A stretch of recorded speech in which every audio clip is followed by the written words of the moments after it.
लेटिंग गो आपकी पीढ़ी का बड़ा प्रसिद्ध शब्द है। हमारी पीढ़ी में तो वो नहीं होता था। हम तो उस पीढ़ी के, उस क्षेत्र के लोग हैं। मैं हरियाणा से हूँ। पंजाब का असर हम पे रहा है ठीक ठाक।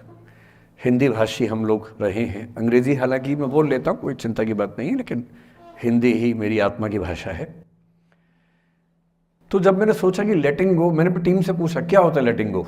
तो हमारी टीम में कुछ यंग लोग हैं, उन्होंने बताया कि सर ये बहुत महत्वपूर्ण चीज़ है, आप लोग नहीं समझेंगे, हमारी पीढ़ी के लोग समझते हैं इस चीज़ को। लेट गो का मतलब होता है कि छोड़ो, जाने दो।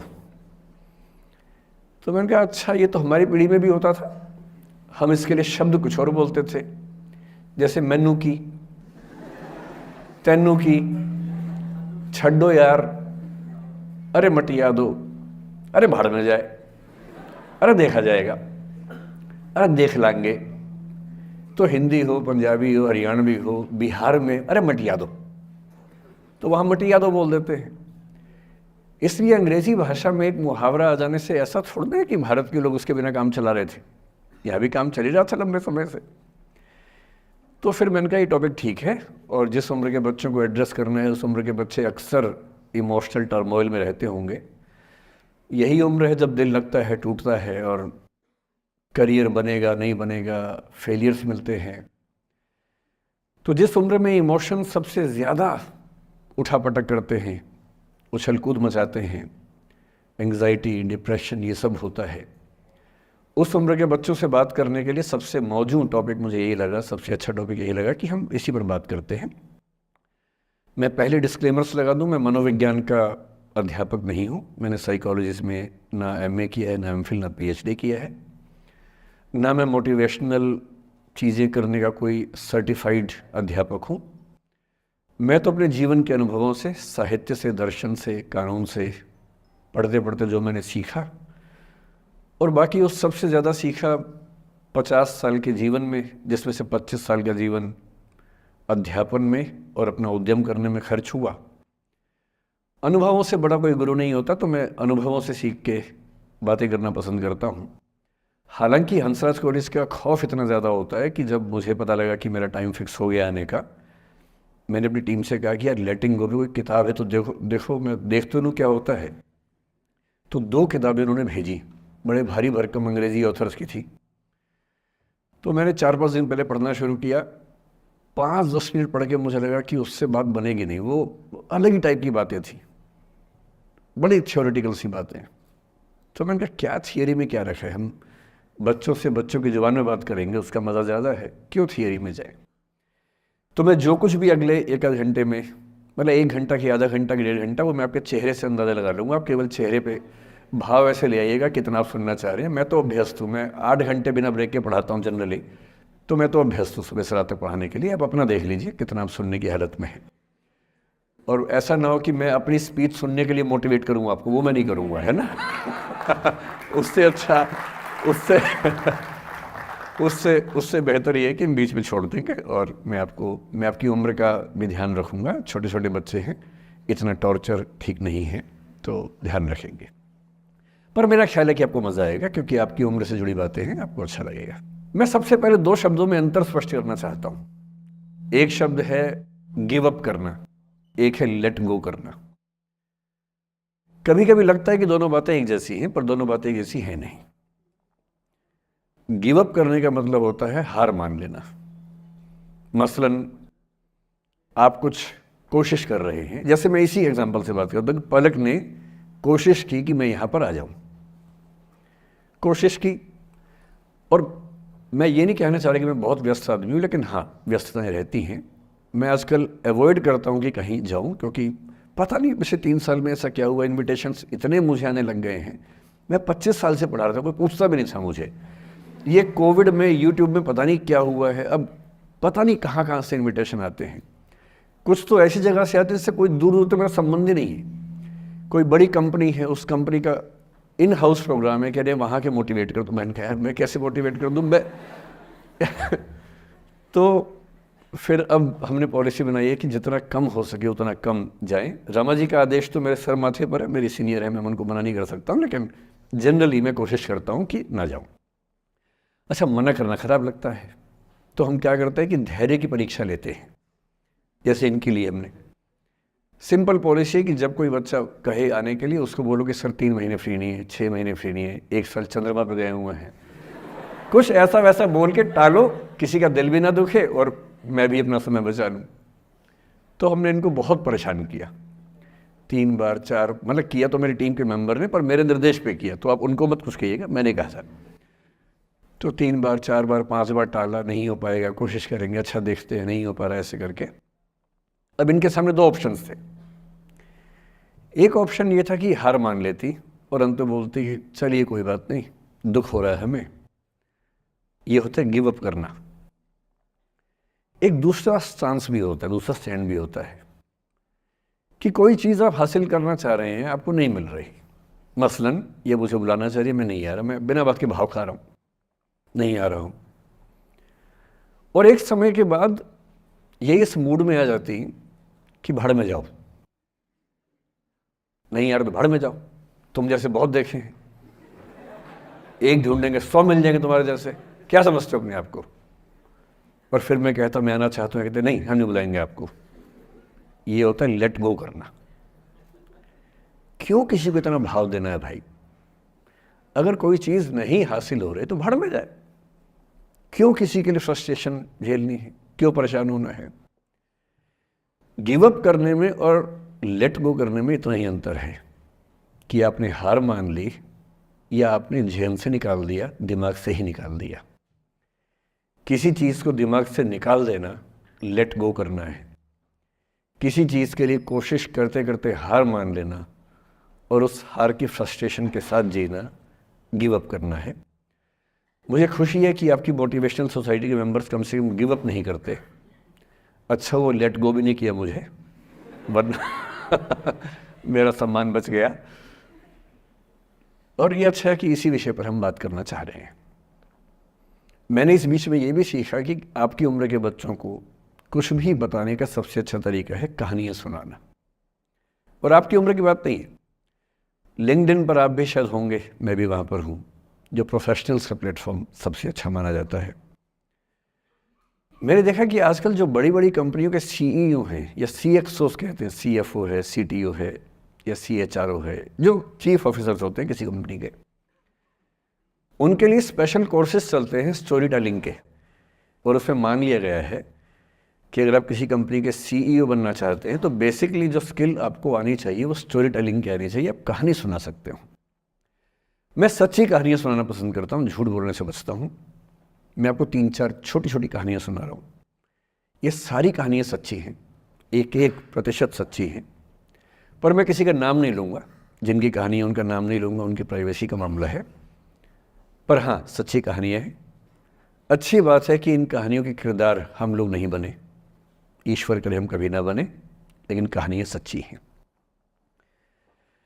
जब मैं दिल्ली आया था 1990 में, मैं हरियाणा के एक शहर से, भिवानी से दिल्ली आया था पढ़ने के लिए। मेरे ड्रीम कॉलेज में हंसराज भी एक था, पर मेरा संयुक्त से मेरा एडमिशन जाकिर हुसैन में हुआ। मेरे अंक ठीक थे, यहाँ हो सकता था, पर मैं तो नई दिल्ली स्टेशन पे उतरा, बाहर निकला, पता लगा वहीं एक कॉलेज है, वहीं एडमिशन ले लिया मैंने। तो लोगों ने कहा कि यार कैंपस बड़ा अच्छा होता है। मैंने, अरे क्या फ़र्क पड़ता है, कॉलेज कॉलेज होता है, छड्डो, यही छड्डो में सिखाने आया हूँ आप लोगों को। ठीक है, स्टेशन से निकले वहीं कॉलेज है, मैंने घर जाना होगा तो आराम से कॉलेज से निकल जाएंगे, क्या रखा है कैंपस में। पर मेरा एक दोस्त जो मेरे साथ ही आया था उसी शहर से, उसने एडमिशन हंसराज कॉलेज में लिया। मैं और वो स्कूल के डिबेटर्स थे, डिबेटिंग में हम लोग स्कूल टाइम से काफ़ी एक्टिव थे। डीयू में आए तो यहाँ भी एक्टिव रहे। डीयू में मैंने करीब 5 साल डिबेटिंग की और मेरा ख्याल है कि लगभग मतलब 300-400 डिबेट्स मैंने जीती होंगी डीयू में, कुछ हारी भी होंगी, लेकिन मैंने खूब डिबेट, वो मेरा दरअसल दाना पानी था, रोजी रोटी मेरी वही थी कॉलेज के दिनों में। घर से पैसे मैं लेता नहीं था, मिलते भी नहीं थे, देना क्या था, मतलब ऐसी स्थिति भी नहीं थी उस समय मेरे घर में कि मिल सके। तो डिबेटिंग मेरा रोज़गार था, एम्प्लॉयमेंट था, मेरा उससे काम चल जाता था आराम से। उसका भी चल जाता था, वो हंसराज से था, मैं जाकिर हुसैन से था, हम खूब डिबेट्स में मिलते थे। अक्सर ट्रॉफी या तो हम जीतते थे या वो जीतता था, कोई भी जीते रूम पे ही आती थी क्योंकि हम रूममेट्स थे, एक साथ ही रहते थे। वो मुझसे योग्यताओं के मामले में 21 था, बल्कि अगर वो 21 था तो मैं 15 ही रहा हूँगा या 12 रहा हूँगा, 22 या 21 तो नहीं रहा हूँगा, मुझसे बेहतर था योग्यताओं में, बड़ा अच्छा व्यक्ति था। ग्रेजुएशन के बाद मैंने एमए हिंदी साहित्य में एडमिशन लिया, जबकि बीए ऑनर्स हिस्ट्री में किया था मैंने। उसने तय किया कि वो कुछ और करेगा, प्रोफेशनल कोर्स करेगा, नौकरी करेगा, तो वो चला गया दिल्ली से। मैं दिल्ली में रहा। फिर मैं एमए के बाद तैयारी करने लगा यूपीएससी की। तब तक मैं यूजीसी जेआरएफ कर चुका था। पहला अटेम्प्ट दिया, प्रीलिम्स हो गया। मेंस मेरा 96 के मेंस की बात कर रहा हूँ, मेंस शुरू होने वाला था, 2 दिन रह गए थे। करीब 10 दिन पहले वो मेरे पास आया हुआ था दिल्ली में, मिलजुल के अच्छे से बात करके गया था। उन दिनों उसका एक प्रेम संबंध कहीं हमारी ही एक मित्र के साथ चल रहा था। हम सब दोस्त थे, तो उनमें से 2 लोगों का आपस में एक अफेयर था।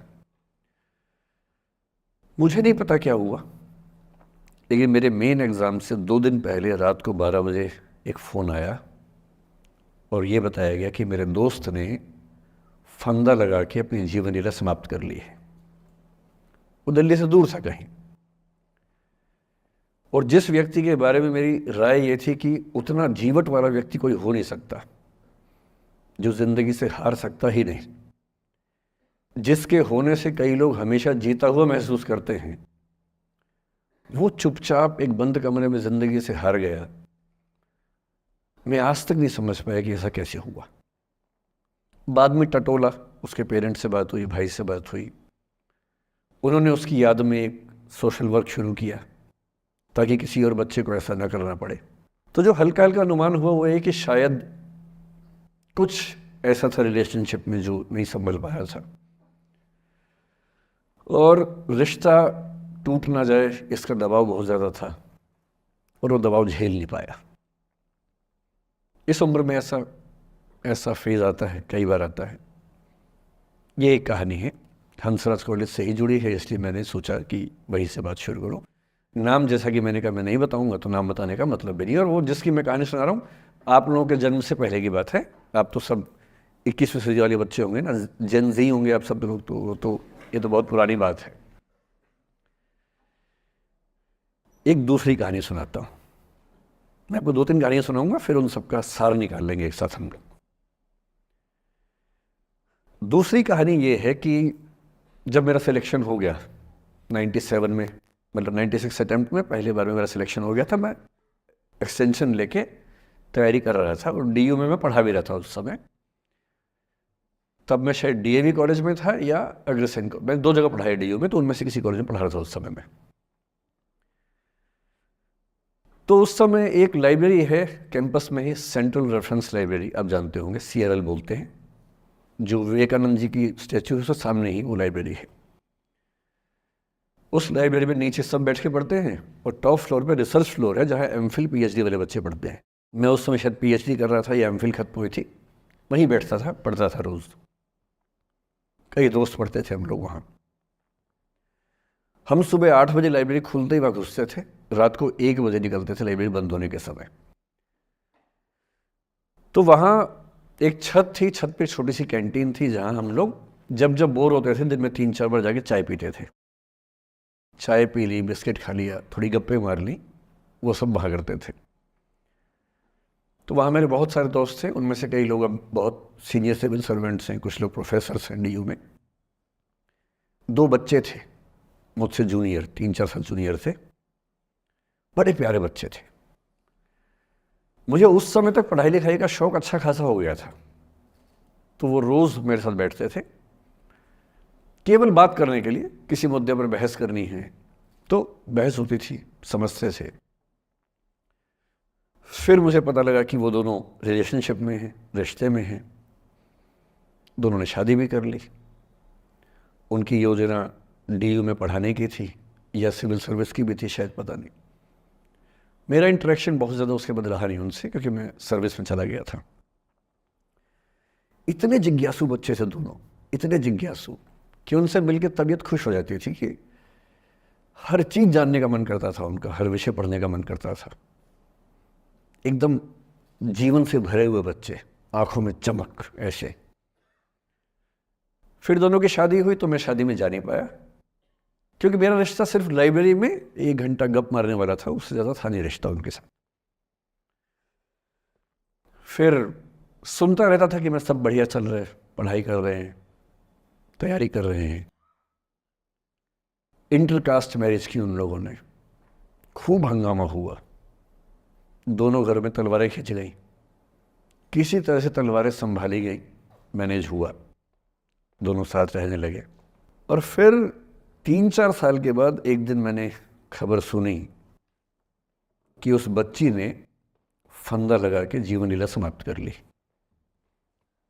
ये बात भी दिल्ली विश्वविद्यालय की है, उस दौर के सब लोग इस कहानी को जानते हैं। मेरे ख्याल से ये दोनों कहानी आपके प्रिंसिपल मैडम जानती होंगी, नहीं ध्यान कर पाएंगे तो मैं उनको जैसे नाम बोलूँगा अकेले में वो तुरंत समझ जाएंगे मैं किसकी बात कर रहा हूँ। मैं आज तक नहीं समझ पाया कि ऐसा क्या हुआ होगा। तो बाद में अनुमान जो हुआ वो ये, इंटरकास्ट मैरिज, परिवार का दबाव, समाज का दबाव, आपस के दबाव, टॉक्सिक रिलेशनशिप, अंत में उस दबाव को न झेल पाना और जीवन समाप्त कर देना, ये हुआ। ये 2 घटनाएं हैं।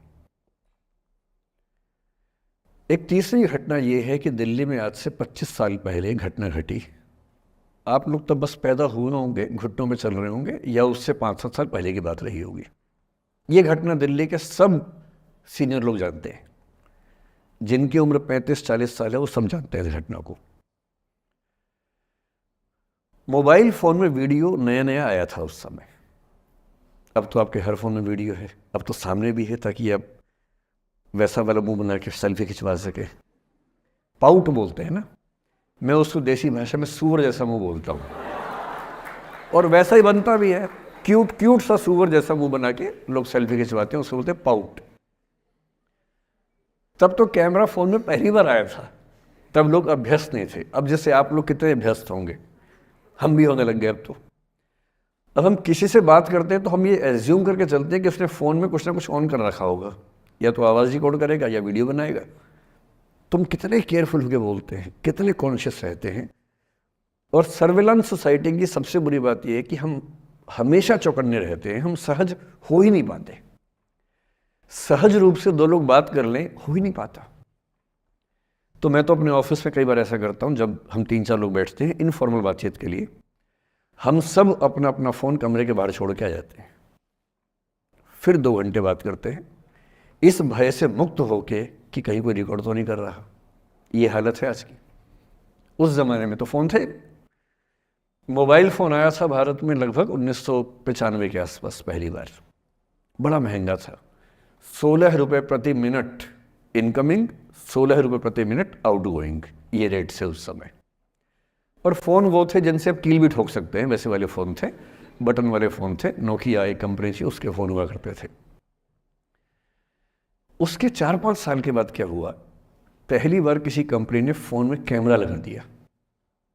ये बात उस समय के लोग नहीं समझते थे। जब भी नई तकनीक आती है उसको समझने में टाइम लगता है। जो पहले समझते हैं फ़ायदा उठा लेते हैं, जो थोड़ा लेट समझते हैं वो उसका नुकसान उठाते हैं। उस समय दिल्ली के एक प्रसिद्ध स्कूल में 11वीं-12वीं क्लास के 2 बच्चों में आपस में कोई रिलेशनशिप रही होगी।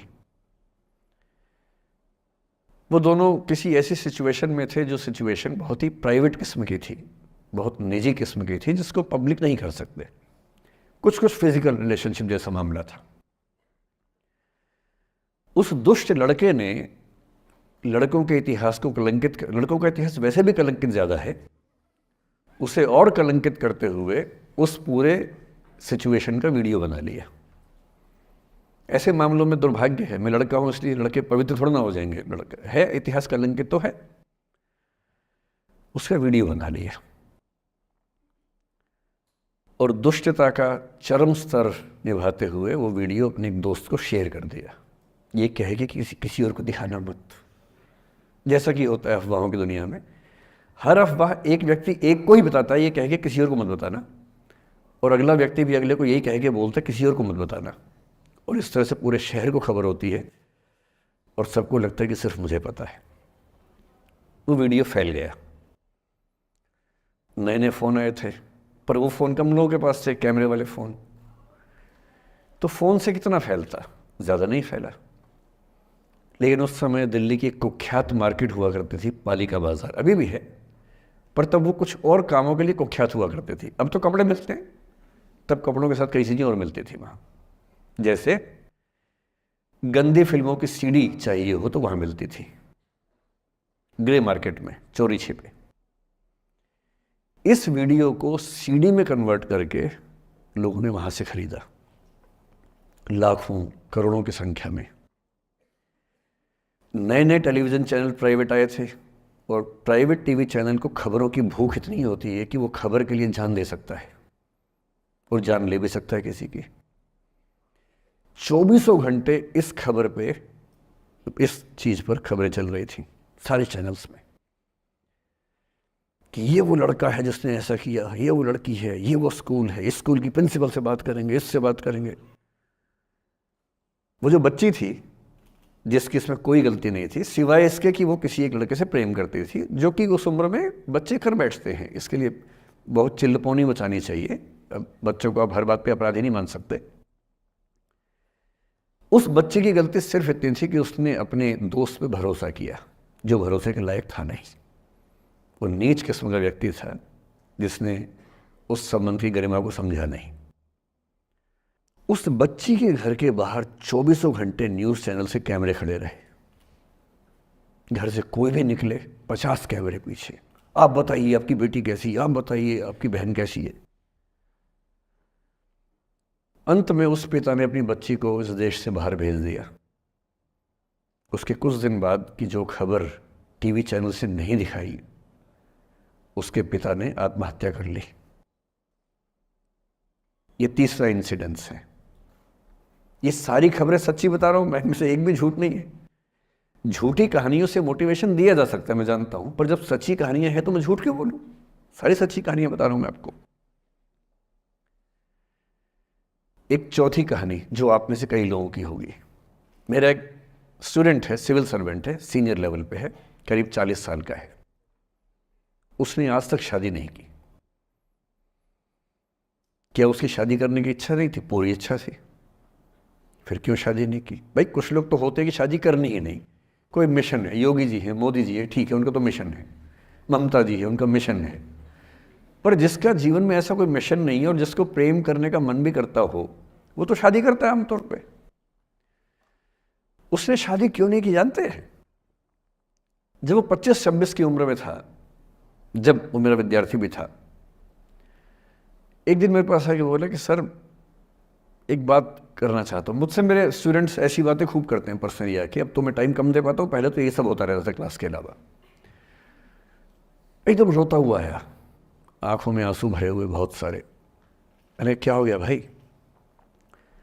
तो फिर उसने किसी का नाम बताया कि सर वो भी मेरी स्टूडेंट थी, कि सर उसके साथ रिलेशनशिप थी, उसने धोखा दिया है मुझे। अच्छा, धोखा देने वाली कहानियाँ मुझे बहुत अपील नहीं करती। मेरा मानना है कि दोनों पक्षों की गलतियाँ होती हैं। आप केवल अपने पर्सपेक्टिव से सोच सोच के धोखा करते रहते हैं, ऐसा थोड़ा ना होता है भाई। कुछ तो मजबूरियाँ रही होंगी, कोई यूं ही बेवफा नहीं होता, कुछ तो वजह होगी ना। आप थोड़ा उसकी वजह, उसका भी तो, उसकी कहानी भी तो सुनिए। और मैं जब जब दोनों कहानियाँ सुनता हूँ मुझे लगता है कि मामला ग्रे है। आप किसी एक पे उंगली उठा ही नहीं सकते कि इसने ऐसा किया। दोनों की गलतियाँ होती हैं, ऐसा थोड़ा कि एक की होती है। बहरहाल इन भाई साहब को ऐसा लगा कि धोखा हो गया उनके साथ। तो मैंने कहा चलो कोई बात नहीं यार, हो गया तो हो गया, तू नहीं कोई और सही, ऐसा क्या है। इतनी बड़ी दुनिया है, 8 अरब की आबादी अब है, उस समय भी 6-7 अरब तो थी। मैंने कहा 3.5 अरब 350 करोड़ में कोई तो होगी तुम्हारे लिए, ऐसा क्या है, कोई और देखेंगे। पर वो थोड़ा ज़्यादा सेंटिमेंटल था उस समय। धीरे धीरे पता नहीं उसके मन में क्या बैठ गया, उसके मन में ये बैठा कि दुनिया की सारी लड़कियां धोखेबाज होती हैं। ऐसे मूर्खों की कमी नहीं है दुनिया में, ऐसे बहुत मूर्ख हैं। दर्शन की दुनिया में इसे अवैध सामान्यीकरण कहते हैं, इलिसिट जनरलाइजेशन। इसका मतलब बहुत छोटे सैंपल के बेस पे ये समझ लेना कि ये थियरी पूरे ब्रह्मांड पर लागू होती है। एक लड़की ने धोखा दिया, मान लीजिए धोखा दिया, धोखा इसने दिया कि उसने दिया कि किसी ने दिया, जो भी कहानी हो, एक सैंपल से ये मान लेना कि सब ऐसे होते हैं, और उसके बाद से उसने कम से कम 10 बार कोशिश की, 10 लोगों से मिला, बातचीत की शादी के लिए। डेटिंग तो क्या करेगा 40 की उम्र में, लेकिन हाँ बातचीत करके देखा कि शायद रुचियाँ मिल जाएं, स्वभाव मिल जाए तो शादी के बारे में सोचें। हर बार 3, 4, 5 मीटिंग के बाद वापस हट जाता है। अब तो मैंने पूछना बंद कर दिया है। जब तक मैं पूछता था, बोलता था कि सर 3, 4 मीटिंग के बाद लगता है कि ये भी वैसी ही है। मैंने कहा भूल जाओ भाई, उससे भूल जाओ, बात खत्म हो गई। उसके बच्चे घूम रहे हैं आजकल स्कूल में, अब तुम कम से कम शादी तो कर लो। वो भाई साहब आज तक अकेले हैं और अब तो बाज़ार में मूल्य भी कम हो गया उनका, अब विकल्प भी ज़्यादा नहीं मिलते हैं। अब जो विकल्प मिल रहे हैं वहाँ उसकी रुचि और कम हो गई है। तो पूरी संभावना है कि वो जीवन अकेले ही गुजरेगा उसका। एक अंतिम एग्जाम्पल देके फिर मैं निष्कर्ष की तरफ बढ़ूँगा। मैं एक IAS ऑफिसर को जानता हूँ, 2 IPS को जानता हूँ, बहुत योग्य लोग, देश के सबसे अच्छे संस्थाओं से पढ़े हुए लोग, प्रॉपर IAS प्रॉपर IPS में नौकरी करने वाले लोग, और इन तीनों ने अपना जीवन समाप्त कर लिया नौकरी में रहते हुए। क्यों? क्योंकि नौकरी और घरेलू जो दुविधाएं थी उनको झेल नहीं पा रहे थे, ना झेल पा रहे थे, ना भूल पा रहे थे। लेट गो नहीं कर पाए तो गिव अप कर दिया। और इसलिए मुझे अक्सर लगता है कि जितनी चीज़ें हम सिखाते हैं बच्चों को, हिस्ट्री, इकोनॉमिक्स, लिटरेचर, वो सब ठीक है, उनका भी महत्व है। शायद उससे ज़्यादा महत्व इस चीज़ का है कि ये समझें कि अपने इमोशंस को कैसे मैनेज करना है। जब जीवन में ऐसा लगे कि सब खत्म हो गया है, जब जीवन में लगे कि बहुत टॉक्सिक किस्म की लाइफ हो गई है, उससे बाहर कैसे निकलें, शायद ये सबसे महत्वपूर्ण लेसन होता है जो हम सबको सीखना चाहिए। मैंने कहीं से सीखा नहीं है, ना मैंने ऐसी किताबें पढ़ी हैं। हालांकि मैंने 2 किताबें मंगवाई हैं पिछले हफ्ते, पढ़ी नहीं है अभी तक, तो मैं किताबों के बेस पे नहीं जानता कैसे सीखते हैं, लेकिन ज़िंदगी से तुम सीख सकते हैं। इन कहानियों का सबका एक ही सार है, वजह अलग अलग है। एक व्यक्ति ने इसलिए अपना जीवन समाप्त किया कि वो रिश्ता उसके हाथ से छूट रहा था। एक ने इसलिए जीवन समाप्त किया कि रिश्ता बन गया था पर समाज के दबाव, घर के दबाव मैनेज नहीं कर पाए। एक ने ज़िंदगी भर शादी नहीं की सिर्फ इसलिए कि वो पुरानी यादों को भूल नहीं पाया। अरे एक बार गलती हो गई तो हो गई, आगे तो संभावना जीवन में है भाई, क्यों इतना हावी रखना उसी दिमाग के ऊपर। कुछ लोग देश की सबसे अच्छी नौकरी में होकर हर पैमाने पर सफलता की हर कसौटी पर खरा उतरने के बाद जीवन नहीं बचा पाए, क्योंकि दूसरों की नज़र में आप बहुत सफल हो जाए, अपनी नज़र में शून्य हो, तो फिर जीवन कैसे बने, जीवन कैसे बचे। इन सारी कहानियों का मूल भाव एक ही है। अगर आप खुद को हैंडल नहीं कर सकते तो दुनिया को क्या हैंडल करेंगे। दुनिया को हैंडल करने से पहले खुद को हैंडल करना सीखना पड़ता है, और उसका सबसे आसान जो रामबाण उपाय है उसको बोलते हैं द आर्ट ऑफ लेटिंग गो। जाने दो। वो अफसाना जिसे अंजाम तक लाना ना हो मुमकिन, उसे एक खूबसूरत मोड़ देकर छोड़ना अच्छा। साहिर ने लिखा। प्रेम की दुनिया के बारे में साहिर से अच्छा कौन लिखेगा। तारुफ समझते, तारुफ ना परिचय, इंट्रोडक्शन। कहते तारुफ रोग बन जाए तो उसको भूलना बेहतर। अरे परिचय हुआ किसी से, आपकी भाषा में इंट्रो हुआ, यही बोलते हो ना आप लोग, इंट्रो हो गया। इंट्रो हुआ, दोस्ती हुई, बाद में लगा रहे यार ये तो ऊट पटांग आदमी है या ऊट पटांग लड़की है, छोड़ो फिर, ऐसा क्या लोड लेना है। तारुफ रोग बन जाए तो उसको भूलना बेहतर, ताल्लुक बोझ बन जाए तो उसको तोड़ना अच्छा। वो अफसाना जिसे अंजाम तक लाना ना हो मुमकिन, उसे एक खूबसूरत मोड़ देकर छोड़ना अच्छा। बस करना यह है कि खूबसूरत मोड़ दे के छोड़ना है, हाथ में तेज़ाब की बोतल लेके नहीं। और आज की पीढ़ी का ये समझना बहुत ज़रूरी है कि छोड़ना भी अच्छे तरीके से हो सकता है। तो मैं उस बात पर हूँ, उससे पहले थोड़ा संक्षेप में समझा दूँ। मुझसे कुछ बच्चों ने पूछा इस बीच में कि जितना आसानी से आप बोल रहे हैं, क्या सच में इतना आसान होता है? कैसे छोड़ें उन चीज़ों को जो मन पर हावी हैं, उन इमोशंस के टर्मोइल को, उन इमोशंस की इंटेंसिटी को कैसे मैनेज करें? क्या सच में इतना आसान होता है? आसान तो नहीं होता है। मेरी उम्र में आसान है, आपकी उम्र में आसान नहीं होता है। मेरी उम्र में क्यों आसान है? क्योंकि ये सारा खेल हार्मोन्स का है, ये सारा खेल केमिस्ट्री का है। हम सब दरअसल बहुत सारे केमिकल्स, जिनमें से कुछ का नाम हार्मोन्स हैं, उन केमिकल्स और हार्मोन्स के बहुत सारे इंटरेक्शंस के रिजल्ट हैं। इसलिए जब कोई बच्चा जैसे छोटे बच्चे हमेशा उछलते रहते हैं, पेरेंट्स थके रहते हैं, ये इन सबकी केमिस्ट्री का परिणाम है, शौक का मामला नहीं है। आपकी उम्र जो होती है, किशोरावस्था और युवावस्था की शुरुआती उम्र, मैं मान के चल रहा हूँ कि आप सब लोग 17 से 22-23 के बीच के लोग हैं, बच्चे हैं।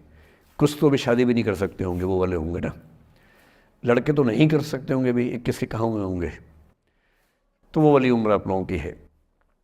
इस उम्र में इमोशंस का टर्मोइल, इस उम्र में इमोशंस का बिखराव इतना ज़्यादा होता है कि संभालना बड़ा मुश्किल होता है।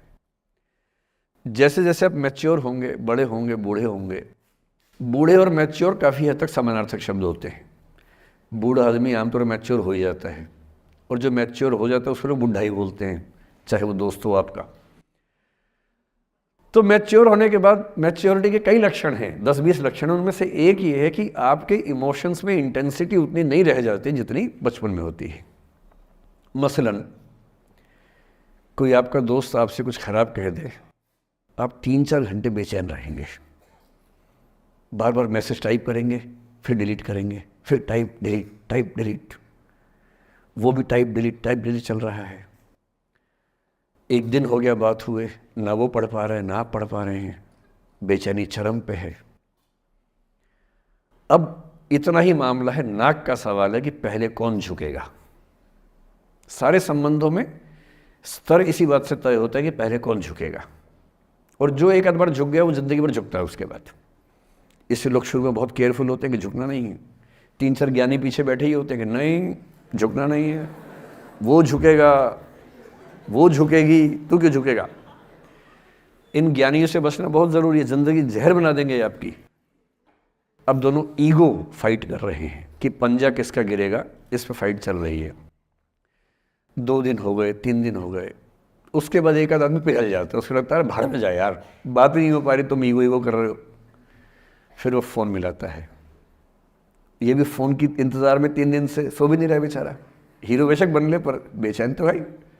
खटाक से फ़ोन उठता है, अब दोनों कान में फ़ोन लगा के रखिए, कोई नहीं बोल रहा, चुप। क्या बातचीत चल रही है सोचिए, एक भी शब्द नहीं, एकदम चुप। थोड़ी देर के बाद कंफर्म करने के लिए कि है भी या नहीं, एक बोलता है हेलो, वहाँ से आवाज़ आती है कोई एक मैं थोड़ा ऐसी जोकर टाइप की बात करता हूँ, मुझे मोटिवेशनल स्पीकर ना समझे आप लोग, मैं ऐसी हंसी मजाक ही करना आता है मुझे, वही मैं करता हूँ। लेकिन इससे आप ये ना सोचिए कि मुझे पढ़ाना नहीं आता, मैं पढ़ा भी लेता हूँ IAS के लिए मुझे वो भी आता है, लेकिन अभी क्योंकि आप बच्चे छोटे हैं तो मैं आपके साथ वैसी बात ही कर रहा हूँ। अब ये सब चल रहा है। अब इसमें अगर कोई एक व्यक्ति झुक गया, बात आगे हो गई तो हो गई, वरना कई रिश्ते ऐसे भी होते हैं जो इसी बिंदु पे खत्म हो जाते हैं कि तेरा भाई नहीं झुकेगा, भाभी झुकेगी, और उधर जीजू झुकेंगे, दीदी नहीं झुकेगी। जीजू झुकेंगे, दीदी क्यों झुकेगी, और ना जीजू झुक रहे ना भाभी झुक रही और उस चक्कर में जो अभी बेचारा रिश्ता बना भी नहीं था, वही वो ज़मींदोज़ हो गया, वही वो ख़त्म हो गया। पर ठीक है, हो गया तो हो गया, भाड़ में जाए, ऐसा क्या है, डर किस बात का है इसमें। लेकिन मैं फिर भी आपसे कहूँगा, मेरी उम्र में क्या होता है, जैसे मुझे कोई फ़ोन करे कि मैं आपसे बहुत नाराज़ हूँ, तो मैं कहता हूँ अच्छा ठीक है, कल बात करेंगे। नहीं, मैं आपसे बहुत नाराज़ हूँ, मेरा दिल टूट गया है। मैं कहता हूँ देखो मुझे नींद आ रही है अभी, let me sleep, we will talk tomorrow, you just do one thing, write down all the points and we will discuss in the morning. When I come to office, you come to my cabin and we will discuss. Don't worry, I'll find out the solution for you. कह रहे हैं आप कैसी बात कर रहे हैं, मैं ना सो पा रहा हूँ ना मैं जाग पा रहा हूँ। तो मैंने कहा दैट इज योर प्रॉब्लम। मैं तो सो भी रहा हूँ जाके, ये तो कोई दिक्कत नहीं हुई भाई। तो मैं तो ऐसा हो चुका हूँ कि दुनिया में कुछ भी हो जाए मुझे टाइम पे नींद आ जाती है, कुछ भी हो जाए। मतलब एक आध, अब जैसे मेरी माता जी की मृत्यु हुई तो मुझे नींद नहीं आई कुछ दिनों तक, ठीक बात है, नहीं आनी चाहिए उस समय, तब भी आ गई तो फिर इंसान और पत्थर में क्या अंतर बचा, सीधी सी बात है। But keeping aside those rare instances, कोई कुछ भी कर ले हमें तो बढ़िया नींद आती है। और मैं ये कहना चाह रहा हूं, मैंने ये सीखा है अपने पिताजी से, और सीख सकते हैं इसको, ये केवल तुक्के की बात नहीं है, सीख सकते हैं। मेरे जो पेरेंट्स हैं, पिताजी और माँ, वो एक अनूठा कॉम्बिनेशन है। अच्छा, आप किसी शादीशुदा जोड़े से अकेले में बात करके देखिए, जब वो कंफर्टेबल हो आपके साथ, आप उनको बोलिए कि मुझ में और मेरी पत्नी में या मुझ में और मेरे पति में ज़्यादा चीज़ें मैच नहीं होती हैं। सीरियस होकर बोलना, मजाक के मूड में नहीं, सीरियस मुंह बना के बोलिए, थोड़ा भरोसे में लेके। दुनिया का हर जोड़ा आपसे बोलेगा आप में तो फिर भी कुछ मैच होता है, हम में तो कुछ मैच नहीं होता, एक भी मैच, सारे जोड़े ऐसे ही चल रहे हैं। सबको लगता है कि उसका घर बढ़िया चल रहा है, मेरा ही ठीक नहीं चल रहा, क्योंकि उसका घर आपने फेसबुक पे देखा है, अच्छी अच्छी फोटो देखी हैं, 24 घंटे में से जो 2 अच्छे मिनट आए थे उसमें ली गई 25 फोटो में से बेस्ट फोटो फेसबुक पे आई थी, और अपने घर में आप बाकी 24 घंटे में से 2 मिनट छोड़ के बाकी देख रहे हैं। तो दूसरे का घर हमेशा अच्छा लगता है कि यार लाइफ हो तो उनके जैसी हो। तो हमारे माता पिता भी स्वभाव उनका भी थोड़ा अलग रहा, सबका है, हमारा भी है। तो मेरे पिताजी हैं मस्त मौला आदमी, जैसे कबीरदास एकदम फक्कड़ मस्त मौला आदमी, भाड़ में जाए दुनिया उस मूड में रहते हैं, नुकसान हो जाए भाड़ में जाए। गीता का सार उन्होंने अपने मन में बिठा लिया है। उनका बड़े से बड़ा नुकसान हो जाता है तो क्या बोलते हैं, हमारा क्या था जो लाए थे, जो लिया यहीं से लिया, जो दिया यहीं दिया, साथ लेके क्या जाना है, बात खत्म, कोई टेंशन ही नहीं उनको। और बाकी सब लोग टेंशन में कि अब क्या करें, ये हो गया वो हो गया, कैसे मैनेज करें।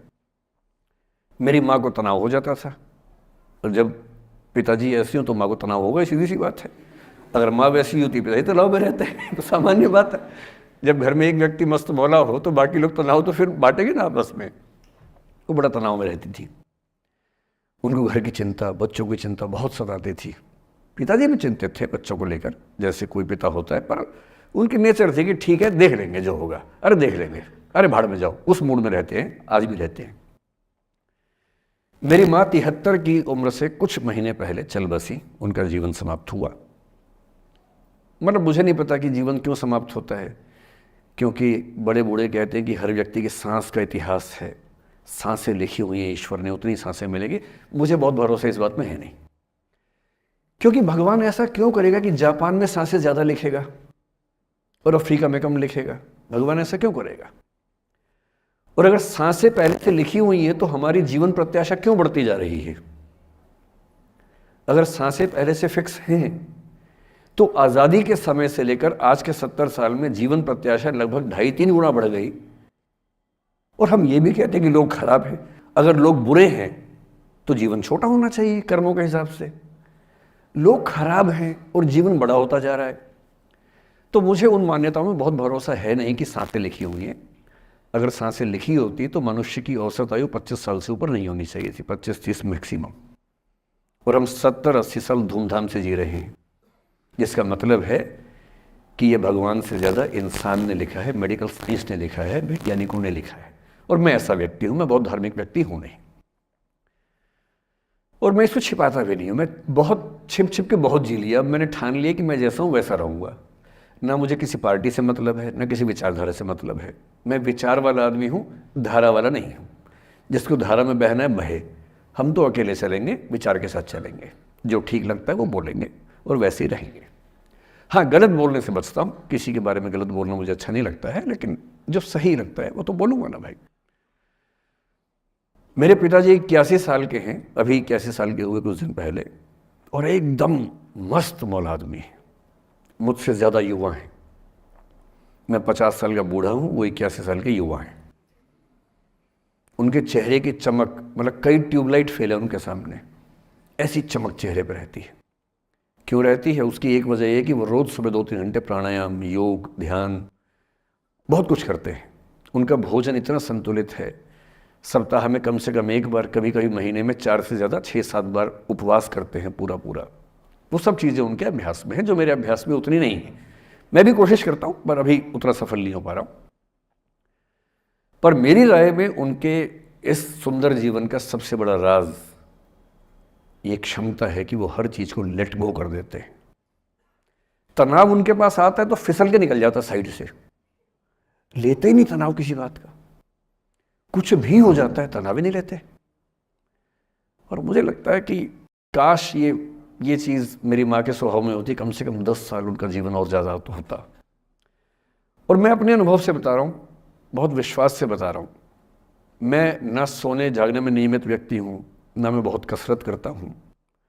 ठीक हूँ, मतलब बुरा भी नहीं हूँ, ठीक हूँ। मेरी उम्र के अधिकांश लोग बीपी, शुगर, बहुत बीमारियों से ग्रस्त हैं। मैं फिलहाल नहीं हूँ। क्यों नहीं हूँ?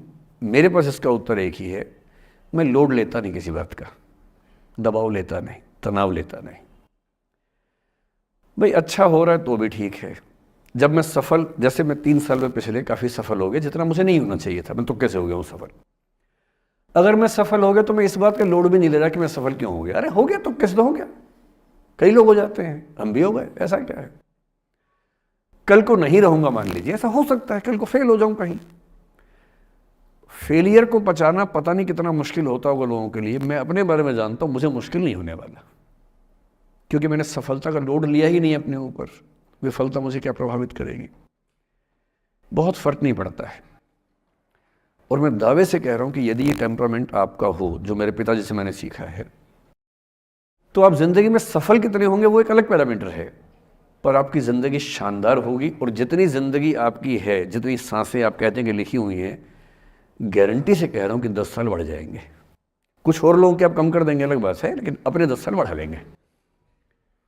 इसलिए ये सीखना बहुत ज़रूरी है कि कैसे लेट गो करना है ज़िंदगी की चीज़ों को।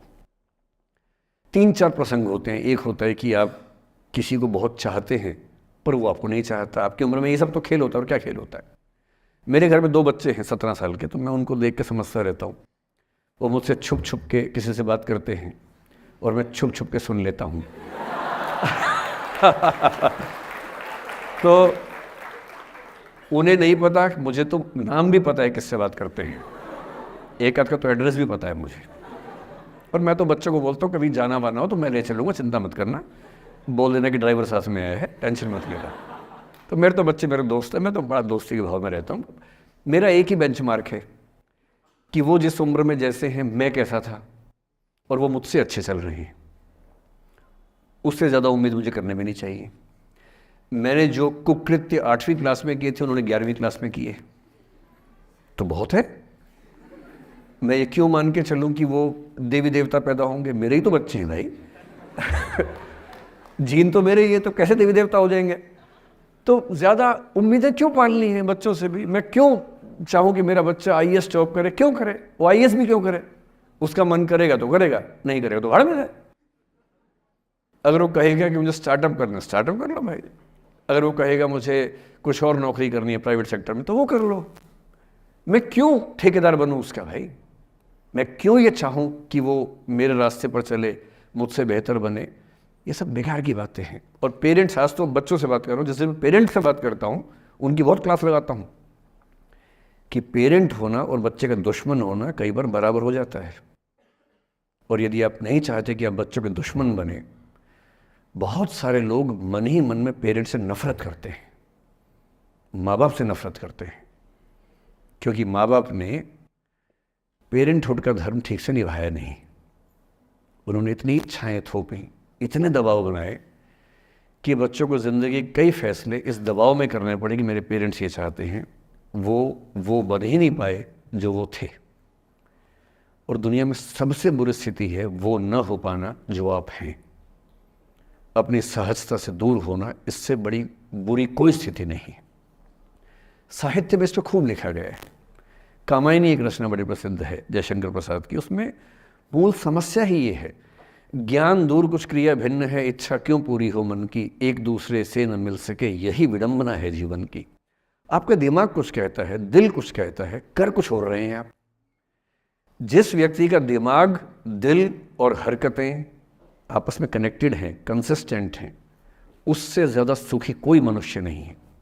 इसलिए मैं अक्सर कहता हूँ कि आप खुश हैं या नहीं, इसका सबसे बड़ा पैरामीटर ये है, आपका दिमाग, आपका दिल, आपकी हरकतें, आपके एक्ट्स अगर कंसिस्टेंट हैं, कोहेरेंट हैं, कनेक्टेड हैं, इंटीग्रेटेड हैं, तो आपसे ज़्यादा सुखी कोई नहीं है। और यदि आप पूरी ज़िंदगी केवल निभाने में खर्च कर देते हैं तो ठीक है, दुनिया की निगाह में आप सफल होंगे, पर किस दिन खबर आ सकती है कि अच्छे आदमी थे, नहीं झेल पाए, अंत में दिल का दौरा पड़ जाता है, बीपी हो जाता है, डायबिटीज़ हो जाता है। बच्चे बोलते हैं कि डायबिटीज़ चीनी खाने से होता है, बेकार बात है, डायबिटीज़ स्ट्रेस से होता है। डायबिटीज़ होने के बाद चीनी खाना मना है। चीनी खाने से आज से किसी को डायबिटीज़ नहीं हुआ है, डायबिटीज़ केवल तनाव से होता है। तनाव पहले ही दुनिया में इतने सारे हैं, नौकरी के तनाव, कितने झंझट दुनिया में हैं, उसके ऊपर से अपने स्वभाव से दूर होने का तनाव, कितना बड़ा तनाव है, क्यों पालना चाहिए। तो मैं कुछ सूत्रों में आपको बात बताता हूँ। इस उम्र में आप कितना उसको फॉलो कर पाएंगे मुझे नहीं पता, लेकिन कोशिश करेंगे तो कुछ तो फ़ायदा हुआ ही। पहला सूत्र मेरा आप लोगों के लिए ये है कि जब आप किसी को पसंद करें और वो आपको पसंद ना करे तो टेंशन नहीं लेनी है, तेज़ाब तो नहीं उठाना है। ठीक, कई लोग इस मूड में रहते हैं, मुझे पसंद नहीं करेगी, मैं राजा हूँ, मैं नवाब हूँ, मुझे पसंद नहीं करेगी। अरे तू क्या है भाई, नहीं पसंद हो तो नहीं पसंद हो, ये क्या बात हुई। सबसे पहले अपने अंदर से लोकतांत्रिक बनिए, डेमोक्रेटिक बनिए। जैसे आपको हक है किसी व्यक्ति को पसंद करने का, उसको भी हक है किसी को पसंद या नापसंद करने का। यदि कोई ऐसा व्यक्ति जिसको आप पसंद नहीं करते वो आपको प्रपोज करे तो आप उसको मना ही तो करेंगे। बस मना इज्जत से कीजिए, किसी को बेआबरू करके मत भेजिए। ये नहीं कि अच्छा तुम शीशा देखा है कभी, रुको आईना मेरी जेब में लो, ऐसे नहीं करना है। बड़े बेआबरू होकर तेरे कूचे से हम निकले, वो वाला भाव जो गालिब को आया था वो भाव नहीं आना चाहिए। अगर कोई आपको कभी प्रपोज करे, आप लोगों की उम्र है, ये सब चलता ही होगा आप लोगों के बीच में, मैं आपके टीचर से सामने बोल रहा हूँ, लेकिन मैं ऐसा ही हूँ, मैं जानता हूँ कि आपकी उम्र में से होता होगा, सब जानते हैं तो होता ही होगा। कभी किसी से ये उम्मीद मत करना कि वो आपको पसंद करे ही करे। यदि कोई रिजेक्ट करे, बस हाँ, रिजेक्शन थोड़ा प्यार से होना चाहिए, बदतमीजी से नहीं होना चाहिए। उसके अधिकारों का उतना ही सम्मान कर रहे हैं जितना आप अपने अधिकार का सम्मान करते हैं। कि ठीक है भाई, आपको मैं पसंद नहीं, कोई बात नहीं, तू नहीं कोई और सही, कोई और नहीं कोई और सही, बहुत लंबी है जमी मिलेंगे लाख हंसी, इस जमाने में सनम तू अकेली तो नहीं। कितने लोग हैं दुनिया में, ऐसा क्या है। और मैंने बहुत प्यारे प्यारे बच्चों को देखा रोते बिलखते हुए कि मैंने उसको प्रपोज किया, उसने मुझे मना कर दिया। अंकल, छोटे छोटे बच्चे आजकल मुझे लव गुरु मानते हैं अपने आसपास। वो मेरे पास आके ऐसी ऐसी बातें बताते हैं, बड़ी क्यूट तोतली आवाज़ में, मैंने उसको प्रपोज किया, उसने मुझे ऐसे वाली आवाज़ में एकदम रोते बिलखते हुए। तो मैं बोलता हूँ बधाई हो बहुत बहुत तुम्हें, कॉन्ग्रेचुलेशन। मैंने अपनी ज़िंदगी में ऐसे 50 मामले देखे और 50 में से कम 49 मामले में जब कहीं दिल नहीं लगा, बाद में उससे बेहतर ही व्यक्ति मिला। अगर कभी ऐसा हो ना, मन ही मन में बधाई देना अपने आप को कि बच गया। हाँ बोल देता तो फंस जाती, हाँ बोल देते तो मर जाता। और मन में भाव वही रखना है, तो नहीं कोई और सही बात खाना, स्ट्रेस नहीं लेना है। मैं जानता हूँ कि आपकी उम्र में आसान नहीं होता, आपको रात रात भर सपने आएंगे, बेचैनी होगी, करवटें बदलते रहे सारी रात हम, आपकी कसम, ये सब ड्रामा होता है। ये फिल्मी गीत है, मुझे गीत कविता इतना याद है कि मुझे हर बात में वही दिमाग में आता है, मैं क्या करूं। ये होता है आपकी उम्र में, पर वो भी एक फेज है। अगर ये फेज नहीं जिया तो भी क्या जीवन जिया। कभी कभी बेचैनी भी तो होनी चाहिए, वरना जिंदगी में मजा क्या है। अगर हर चीज लिनियर है, हर चीज फॉर्मुलाइज है, फिर मजा क्या है जिंदगी में। ये उठापटक, ये बेचैनी, ये घबराहट, ये तनाव, संतरास भी तो होना चाहिए कभी कभी जिंदगी में। इससे बुरी स्थिति तब होती है जब आप किसी रिलेशनशिप में हैं और वहां ब्रेकअप हो जाए, ये भी होता है। देखिए, मैं आपको बड़ी खरी खोटी सुनाने के मूड में हूं। जिस तरह का प्रेम आप लोगों की पीढ़ी में होता है, मैं ये नहीं कहता कि आपकी पीढ़ी खराब है, हर पीढ़ी ऐसी होती है, बस ये कि आपकी पीढ़ी को सुविधाएं ज़्यादा मिल गई हैं। हमारी पीढ़ी में ना चिट्ठी लिख के भेजनी पड़ती थी, बड़ा रिस्क होता था। चिट्ठी लिखो कागज़ पे, फिर एक डाकिया ढूंढो भरोसे का, वो भरोसे वाला कुरियर बॉय या कुरियर गर्ल जाके चिट्ठी वहीं दे के आए जहाँ हमने कहा है। ये भी डाउट कहीं किसी और को दे के आ जाए। या कबूतर से बात करो, कबूतर जा जा जा, पहले प्यार की पहली चिट्ठी साजन को दिया। कबूतर का क्या भरोसा किसको दे के आ जाए। लेकिन कितना तनाव था उस ज़माने में। आपके ज़माने में क्या है, सीधे व्हाट्सएप निकाला, खटाक से भेज दिया मैसेज, और नंबर किसी से मांग लिया 1 सेकंड में। नंबर भी नहीं देना है तो किसी, कौन कौन सी ऐप होती है, मैंने सुना कुछ और ऐप्स होती है, मेरे नंबर वाली भी होती है, इंस्टा होता है, एक और भी तो कोई होती है वो जिसमें कार्टून जैसा मुंह बन जाता है, स्नैपचैट। हाँ, स्नैपचैट पे चले गए। मैंने सुना है कि उसमें नंबर भी नहीं देना पड़ता है, ऐसा कुछ चक्कर है। वहाँ ढूंढ लिया। किसी को कुछ कन्वे करना इतना आसान दुनिया में कभी नहीं हुआ था जितना आज आसान है। इन सब के ऊपर टिंडर है, बम्बल है, पता नहीं क्या क्या है, राइट लेफ्ट करते जाना है, उसी में कहानी शुरू। पर ये कहानियाँ जितने हल्के तरीके से शुरू होती हैं, मैं दावे से कह रहा हूँ कि 100 में से 99 अट्रैक्शंस 1 से 2 महीने में खत्म हो जाते हैं। क्योंकि आप जिसके प्रति अट्रैक्टेड थे ना, वो तो उसका बाहर का परसोना था। जहाँ परिचय गहरा होता है, असलियत सामने आ जाती है, और जब असलियत सामने आती है झेलना बड़ा मुश्किल होता है। आपके सपने टूट जाते हैं। आप जिस छवि पे दीवाने हुए थे, वो छवि तो सिर्फ छवि थी, वो तो इंसान नहीं था वैसा। 99% केसेस में मेरा ख्याल है कि अट्रैक्शन 1-2 महीने में समाप्त होता है। उसके बाद तो एक बोझ है जो आप ढो रहे हैं। कभी कभी होता है कि दोनों का खत्म हुआ तो बात आसान है, कभी कभी किसी एक का खत्म होता है, एक का नहीं होता है, वहाँ मामला मुश्किल हो जाता है। तो ऐसा हो सकता है आपके जीवन में कि दूसरा साथी आपका ये कहे कि भैया देखो, मैं तुम्हारे साथ कुछ महीने से हूँ, पर मुझे अब अच्छा नहीं लग रहा, मैं ब्रेकअप करना चाहता हूँ। मैं आपसे ये निवेदन करूँगा कि ये मान के मत चलना कि उसने आपको धोखा दिया है, क्योंकि बच्चे तुरंत उस मुद्रा में आए थे, अच्छा अब मैं कुल्हाड़ी उठा लूँगी, अब मैं तेजाब उठा लूँगा, तूने मुझे धोखा दिया है, तूने मुझे चीट किया है, you are a cheat, you are a liar, you are a पता नहीं क्या क्या। पता, इंग्लिश में गालियाँ बड़ी सुंदर देते हैं बच्चे। मैं ये कहना चाह रहा हूँ कि इस बात की संभावना मान के चलिए कि हो सकता है कि आपके साथ 2 महीने रहने के बाद सच में उसको ये लग जाए कि आपके साथ ट्यूनिंग ठीक नहीं है, या आपको लग जाए कि आपकी ट्यूनिंग उस व्यक्ति के साथ ठीक नहीं है।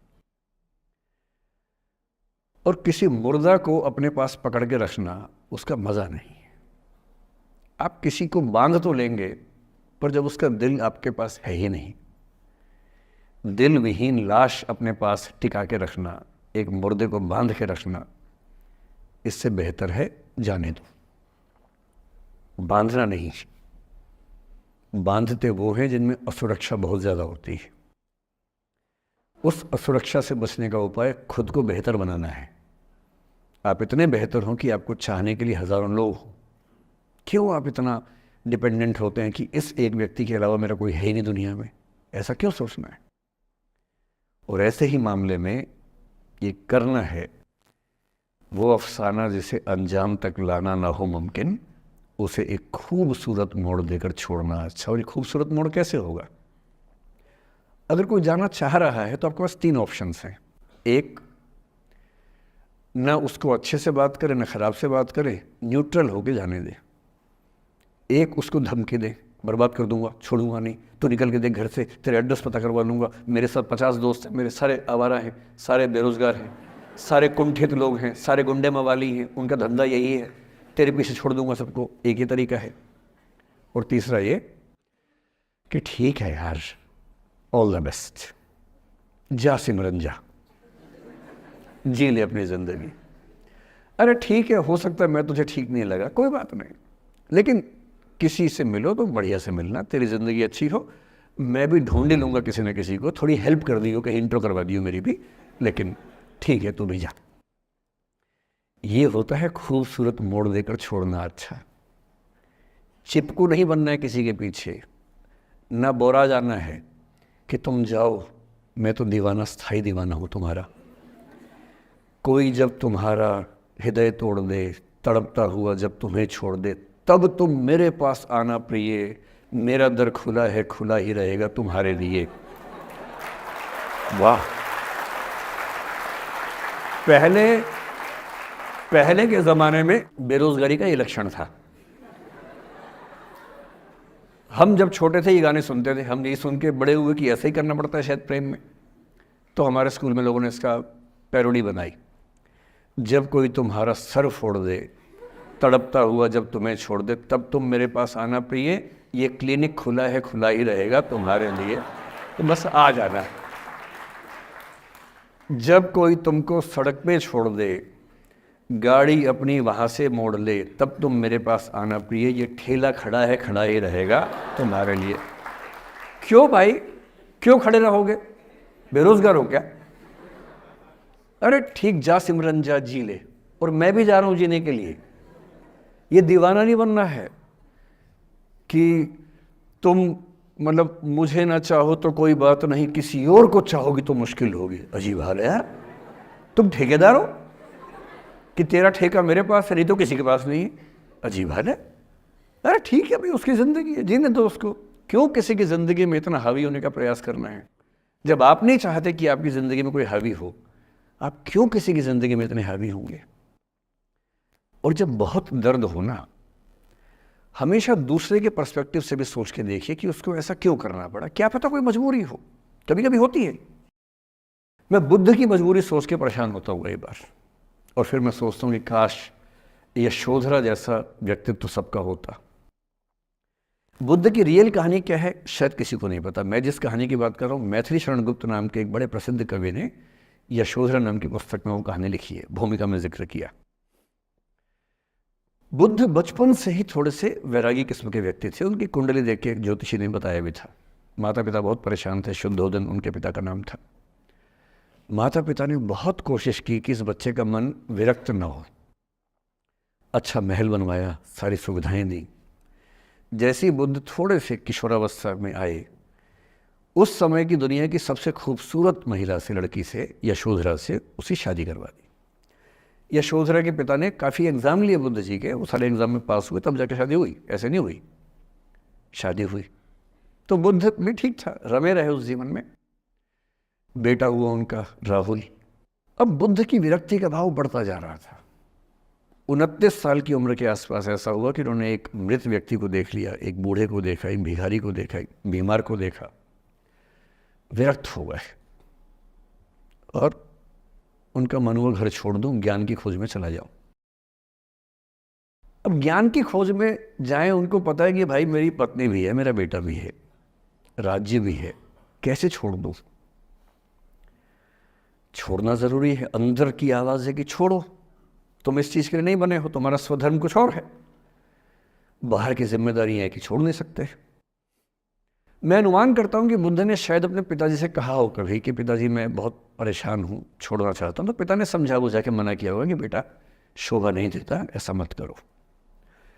हो सकता है पत्नी से भी बात की हो, पत्नी ने भी कहा हो कि ये क्या बात हुई, हम सबका जीवन तुम पे टिका है, बच्चा अभी बिस्तर से भी नहीं उतरा है, अभी तो चलना भी नहीं शुरू किया है, तुम ऐसी बात कर रहे हो। इसका जिक्र नहीं मिलता इतिहास में कि ये बात हुई कि नहीं हुई। और एक दिन बुद्ध ने तय किया और वो आधी रात को पत्नी और बेटे को सोता हुआ छोड़ के चले गए।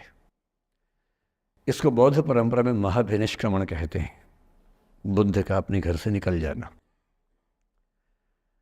अब बुद्ध चले गए, लेकिन मैथिली शरण गुप्त यशोधरा के पर्सपेक्टिव से बुद्ध को देख रहे हैं। यशोधरा बहुत परेशान है, भाई पति चला गया है, बच्चे का पिता चला गया, मजाक थोड़ा है। राजा परेशान है कि उनका उत्तराधिकारी चला गया है। यशोधरा इतनी परेशान है, बहुत लंबे समय तक छंद आते रहते हैं कि वो कितनी बेचैन है, कितनी परेशान है। लेकिन यशोधरा की सबसे बड़ी परेशानी इस बात से नहीं कि बुद्ध चले गए, इस बात से है कि बिना बताए चले गए, भरोसा नहीं किया। और वो अपनी सहेली से कहती है, सिद्धि हेतु स्वामी गए, यह गौरव की बात, मुझे गर्व है कि मेरा पति इतने महान काम के लिए गया है। सिद्धि हेतु स्वामी गए, यह गौरव की बात, पर चोरी चोरी गए, यही बड़ा व्याघात। सखी सखी वो मुझसे कहकर जाते, कह तो क्या वो मुझको अपनी पथ बाधा ही पाते, क्या मैं रास्ता रोकती उनका। उसके मन में ये मलाल है कि बिना बताए चले गए। वो इस भाव को लेट गो नहीं कर पा रही है, परेशान है।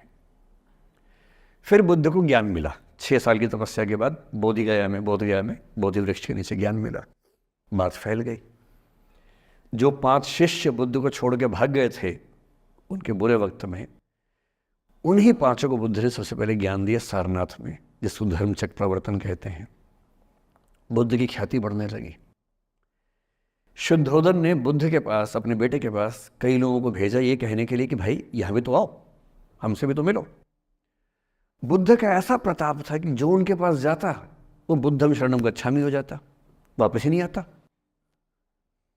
तो फिर शुद्धोदन ने बुद्ध के बचपन के एक दोस्त को ये कह के भेजा, भैया मैं जानता हूँ तुम वापस नहीं आओगे, पर प्रभावित होने से पहले बोल देना कि पापा याद कर रहे थे।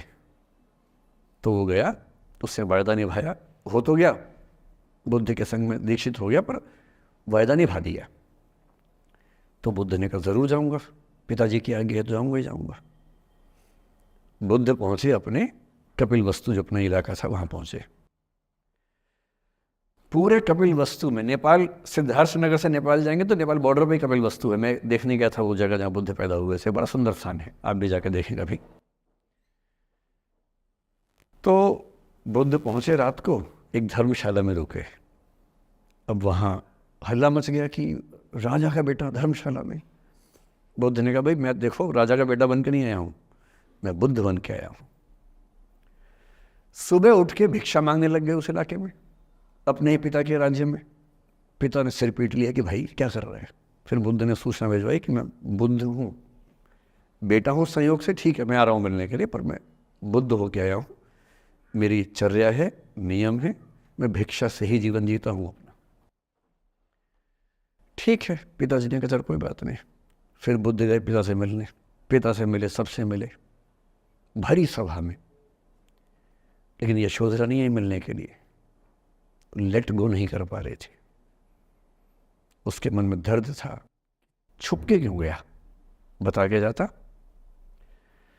बुद्ध ने पूछा पिता से कि यशोधरा कहाँ है, तो बोले कि वो कह रही है कि अगर बुद्ध मिलना चाहेंगे तो खुद ही मिलने आएंगे मुझसे, मैं क्यों जाऊंगी भाई, आत्मसम्मान भी तो कोई चीज़ है, मैं क्यों मिलने जाऊंगी। तो बुद्ध मिलने गए। सोचिए कमरे में यशोधरा बैठी है, राहुल साथ में। अब राहुल थोड़ा सा बड़ा हो गया है, 6-7 साल का है। बुद्ध गए हैं। अब आपके मन में आ रहा है कि बुद्ध वहाँ जाके बोलेंगे सॉरी मैंने गलत किया, I hurt you, I really feel sorry. बुद्ध है वो बुद्ध, वहाँ जाके क्या बोल रहे पता है, भिक्षाम देहि, भिक्षा दो। और यशोधरा कितनी महान महिला रही होगी, उसने अपने बेटे का हाथ बाप के हाथ में दे दिया। लेट गो का इससे महान उदाहरण दुनिया के इतिहास में नहीं है कि चलो आखिर तुमने आके झुक के कुछ मांगा तो सही। उसकी जितनी ईगो थी, अहंकार था, सब विगलित हो गया। और जो औरत परेशान थी कि मुझसे बिना बताया गया, उसने अपने बेटे को दे दिया कि इसको लेके जाओ, क्योंकि मैं जानती हूँ कि तुम महान काम कर रहे हो, और तुम महान काम कर रहे हो तो मैं क्यों बीच में आऊँगी भाई। मेरा पति महान काम कर रहा है तो मुझे खुशी होनी चाहिए, और तुम्हारी उस खुशी में मैं क्यों पीछे हटूँ। बस मुझे भरोसे में लेके जाते तो और खुश होती। ऐसी दूसरी कहानी राधा जी की है। राधा जी आप जानते हैं कृष्ण उनसे बहुत प्रेम करते थे, वो कृष्ण से प्रेम करते थे, उनका विवाह नहीं हो पाया, अलग बात है। लेकिन हमारी परंपरा में प्रेम का जो पराकाष्ठा है ना, प्रेम का चरम, वो तो कृष्ण राधा का है। मतलब राधा कृष्ण का प्रेम एक खास किस्म का प्रेम है, जहाँ विवाह के बंधन के न होने पर भी प्रेम का चरम रूप होता है। राम और सीता का प्रेम गार्हस्थ्यिक प्रेम का चरम रूप है कि पति पत्नी का प्रेम कितना शानदार हो सकता है। वो देखना हो तो राम सीता का प्रेम देखिए, विशेष रूप से तुलसीदास जी के यहाँ देखिए। और वैसे जो प्रेम होता है वो देखना हो तो राधा कृष्ण का प्रेम देखिए। पर इंटरेस्टिंग है, ये सारे जो हमारे धर्म के चरित्र हैं ये समय के साथ चेंज होते गए हैं। राम बदले हैं, कृष्ण बदले हैं, राधा बदली हैं, सब बदले हैं। एक कवि थे सूरदास, भक्ति काल में 16वीं सेंचुरी, आप मोटा मोटा ध्यान में रखिए। कृष्ण को, आपने वो कहानी सुनी होगी, कृष्ण तो अपने घर में थे, कंस को मारने के लिए वो पैदा हुए थे। कंस को पता लगा तो कंस ने अपने एक सहयोगी अक्रूर, जो कि श्वफल्क के पुत्र थे, उनसे कहा कि जाओ और कृष्ण को लेके आओ, यही मारेंगे। उसको पता नहीं था क्या होगा बाद में। आदमी कॉन्फिडेंस में ऐसी गलतियाँ करता ही है, तो वो सुपर कॉन्फिडेंट था, बुलवाया कृष्ण को। कृष्ण तो इसी काम के लिए आए थे, समझ गए कि बुलावा आ गया है, अब इससे काम निपटाना है, चलते हैं। राधा और गोपियाँ कृष्ण के बिना रह नहीं सकती थी, सुपर इमोशनल विमेन। ऐसा मानते हैं कि वो महिलाएं, राधा तो छोटी थी, बाकी महिलाएं गोपियाँ उनसे काफ़ी बड़ी उम्र की थी, इतनी इमोशनल थी कृष्ण को लेकर कि कृष्ण के बिना वो सोच नहीं सकते थे कैसे रहेंगे। पर वो जिस काम के लिए आए थे धरती पर, वो तो करना ही था। तो अक्रूर आए, अक्रूर ने बताया कि ऐसे ऐसे आया हूँ, ले जाना है। तो कृष्ण और बलराम चले गए। इधर कृष्ण गए, उधर गोपियों का रो रो के हाल बुरा, राधा का हाल बुरा। ऐसी दीवानगी आजकल की फिल्मों में आप सोच नहीं सकते, ऐसी दीवानगी थी उस जमाने में उनके बीच में। और जब आदमी का प्रेम हाथ से निकलता तो वो बेचारा कितना कमजोर हो जाता है। राधा जी की हालत सोचिए। सूरदास कह रहे हैं, अति मलिन वृष भानु कुमारी, हरिश्रम जलु अंतर तन भीजे, ता लालच न धुआवती सारी। कि वृष भानु की कुमारी, वृष भानु मतलब राधा के पिता, वृष भानु की बेटी राधा इतनी कमजोर हो गई है, इतनी मलिन हो गई है। हरिश्रम जलु अंतर तन भीजे, कृष्ण के पसीने की कुछ बूंदें उसके ऊपर गिर गई थी, उसकी साड़ी में लगी हुई हैं। ता लालच न धुआवती साड़ी, इस लालच से साड़ी धुलवा नहीं रही है। और जब से कृष्ण गए हैं कपड़े तक नहीं बदलना चाह रही है कि इस कपड़े में मेरे प्रिय की याद है। खाती नहीं है, इतनी कमज़ोर है, हिल नहीं पाती है। एक और कवि हुए, वो तो इतने आगे बढ़ गए, बिहारी नाम के कवि थे। उनकी नायिका तो लगता है कि घड़ी का पेंडुलम है। सांस लेती है तो 4-5 कदम 6-7 कदम पीछे चली जाती है, सांस छोड़ती है तो आगे आ जाती है। सांस की हवा से ऐसा हो रहा है। इत आवत चली जात उत चली 6-7 अखात, चढ़ी हिंडोरे सी रही लगी उसासनी साथ। कि इधर आती है उधर जाती है, 6-7 हाथ इधर 6-7 हाथ उधर, सांस लेती है तो यहाँ, छोड़ती है तो वहाँ, जैसे झूला झूल रही हो। पर ये रीतिकाल के कवि हैं, उनका अलग टेस्ट है, हम सूरदास पे बात कर रहे हैं। राधा इतनी परेशान है। अच्छा, जब आदमी परेशान होता है ना, जब उसका ब्रेकअप टाइप का होता है कि कोई गया है वापस ही नहीं आ रहा, कृष्ण ने कहा था कि बस जा रहा हूँ, काम निपटा के आता हूँ। उनके मन में था क्या काम निपटाना है, काम निपटा भी दिया। अब कंस के बाद सवाल है कि मथुरा का साम्राज्य कौन संभाले। उसको एक स्ट्रक्चर बनाने के लिए कृष्ण को लगा कि मुझे यहाँ रह के सिस्टम को ठीक करना चाहिए, उसके बाद लौटना चाहिए। तो वो रुक गए वहाँ पर, राज्य का काम भी तो करना ही था। पर प्रेमी व्यक्ति को सब समझ नहीं आया, तो फिर लगता कि नहीं मेरे पास आओ, बाकी सब बेकार की बातें हैं, मेरे पास आओ। कृष्ण आ नहीं रहे। यमुना के इधर कृष्ण है, यमुना के इधर गोपियाँ हैं, पर आत्मसम्मान भी तो है। एक आलोचक ने कहा कि नाव में बैठ के चली जाती। आत्मसम्मान होता है प्रेम में कि मैं क्यों जाऊं, बिना बताए क्यों चले गए, बता के जाते। तो राधा वेट करिए। अब राधा के मन में क्या आ रहा है, उनको लग रहा है कि ऐसा तो नहीं कि मैंने ही कुछ गलती कर दी हो। जब कोई व्यक्ति दूर चला जाता है ना, बाकी लोग सोचते हैं कि कहीं मुझसे तो गलती नहीं हो गई। और राधा अपनी एक सहेली से बोल रही, गोपी से, मेरे मन इतनी सूढ़ रही, एक दिवस मेरे गृह आए मैं ही मस्ती दही, देखी तिन्हें हों मान कियो सो हरि गुसा गही। पगला सी गई है, बोरा सी गई है। सहेली से क्या बोल रही है, हे सहेली, मुझे पता है क्या लग रहा है, मुझे लगता है कि मुझसे ही गलती हुई है। उसने पूछा क्या गलती हुई है? कह रही है कि एक दिन क्या हुआ, कृष्ण भगवान मेरे पास आए थे, मैं उस समय दही मथ रही थी। वो ग्वाला जीवन है ना वहाँ पर, तो वो गोपालन जीवन का काव्य है पूरा। अब वो मुझसे बात करने आए और मैंने उनसे ठीक से बात नहीं की, मैंने मान किया। मान करना मतलब जिसको आपकी भाषा बोलते हैं भाव खाना। मैंने उनसे ठीक से बात नहीं की, मुझे लगता है वो नाराज़ हो गए, इसी नाराज़गी से लौट नहीं रहे हैं। मेरे मन इतनी सून रही, मेरे मन में कांटा चुभ रहा है। एक दिवस मेरे घर आए, अब समझ में आएगा, एक दिवस मेरे घर आए मैं ही मथती दही, देखी तिन्हें, हाँ हाँ मतलब मैं मान की योग, मैंने अहंकार दिखाया, सो हरि गुस्सा गही, गुस्सा आ गया उनको इस बात से। सूरदास की राधा मुक्त नहीं हो पा रही, लेट गो नहीं कर पा रही, वो जी नहीं सकती कृष्ण के बिना। पर फिर देखिए 300 साल बाद क्या हुआ। 300 साल बाद कमाल हुआ। 20वीं शताब्दी की शुरुआत में एक और कवि हुए, उनका नाम था अयोध्या सिंह उपाध्याय हरिऔध, हरिऔध के नाम से प्रसिद्ध है। उन्होंने एक पुस्तक लिखी, प्रिय प्रवास। प्रिय प्रवास मतलब प्रिय प्रवास पे चला गया है, कृष्ण चले गए हैं मथुरा, अब राधा कैसे जिएगी। 20वीं सेंचुरी की शुरुआत में फ्रीडम स्ट्रगल शुरू हो चुका है। महिलाएं अभी तक स्वाधीनता आंदोलन का हिस्सा नहीं बनी है, पर अब वो समय आ रहा है कि बनने वाली है। और हरिऔध की राधा ने कमाल कर दिया है। गोपियां पूछती हैं, कृष्ण नहीं आ रहे, अब क्या करोगी? ये राधा जी क्या बोल रही हैं, प्यारे जीवें जगहित करें, गेह चाहे ना आवे। मेरे प्रिय खूब जिए, समाज का कल्याण करें, घर बेशक ना आए, कोई दिक्कत नहीं है, मैं चाहती हूं कि समाज का भला होना चाहिए। ये वो बिंदु है जहां राधा यशोधरा बन जाती है, मैथिली शनगुप्त की यशोधरा।